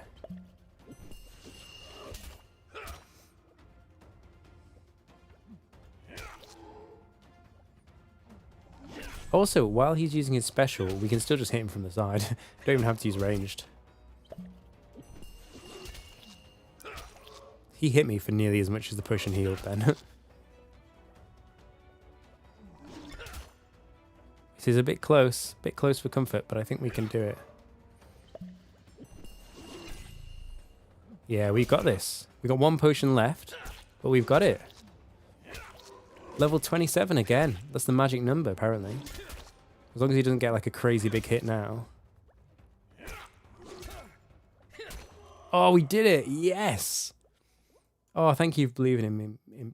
Thank you for believing in me, Meow. Oh, we did it. I'm so chuffed with that. It took us a few attempts on 27 in episode 2, but first time on level 27. Great. So yeah, the boss mechanics do... Oh no. Okay, we need to train mining. But the boss mechanics do let you do a decent amount of more damage. If you're clever with the mechanics, you can actually accomplish a lot more. Like as in you can kill bosses that are much higher level than you if you can use the mechanics well. Yeah, the stepping under him and spamming potions is the way. That is the way. Oh, I'm chuffed with that. That was great. Right, deposit all these. I should mine the basalt while I'm up here. Is it basalt? Yeah. Oh no, basalt's near the entrance. Oh, okay. Okay, I didn't mean to do that. Let's teleport to Hopeport, sell our gear, and then we'll teleport back and mine this basalt. What level did it say I needed?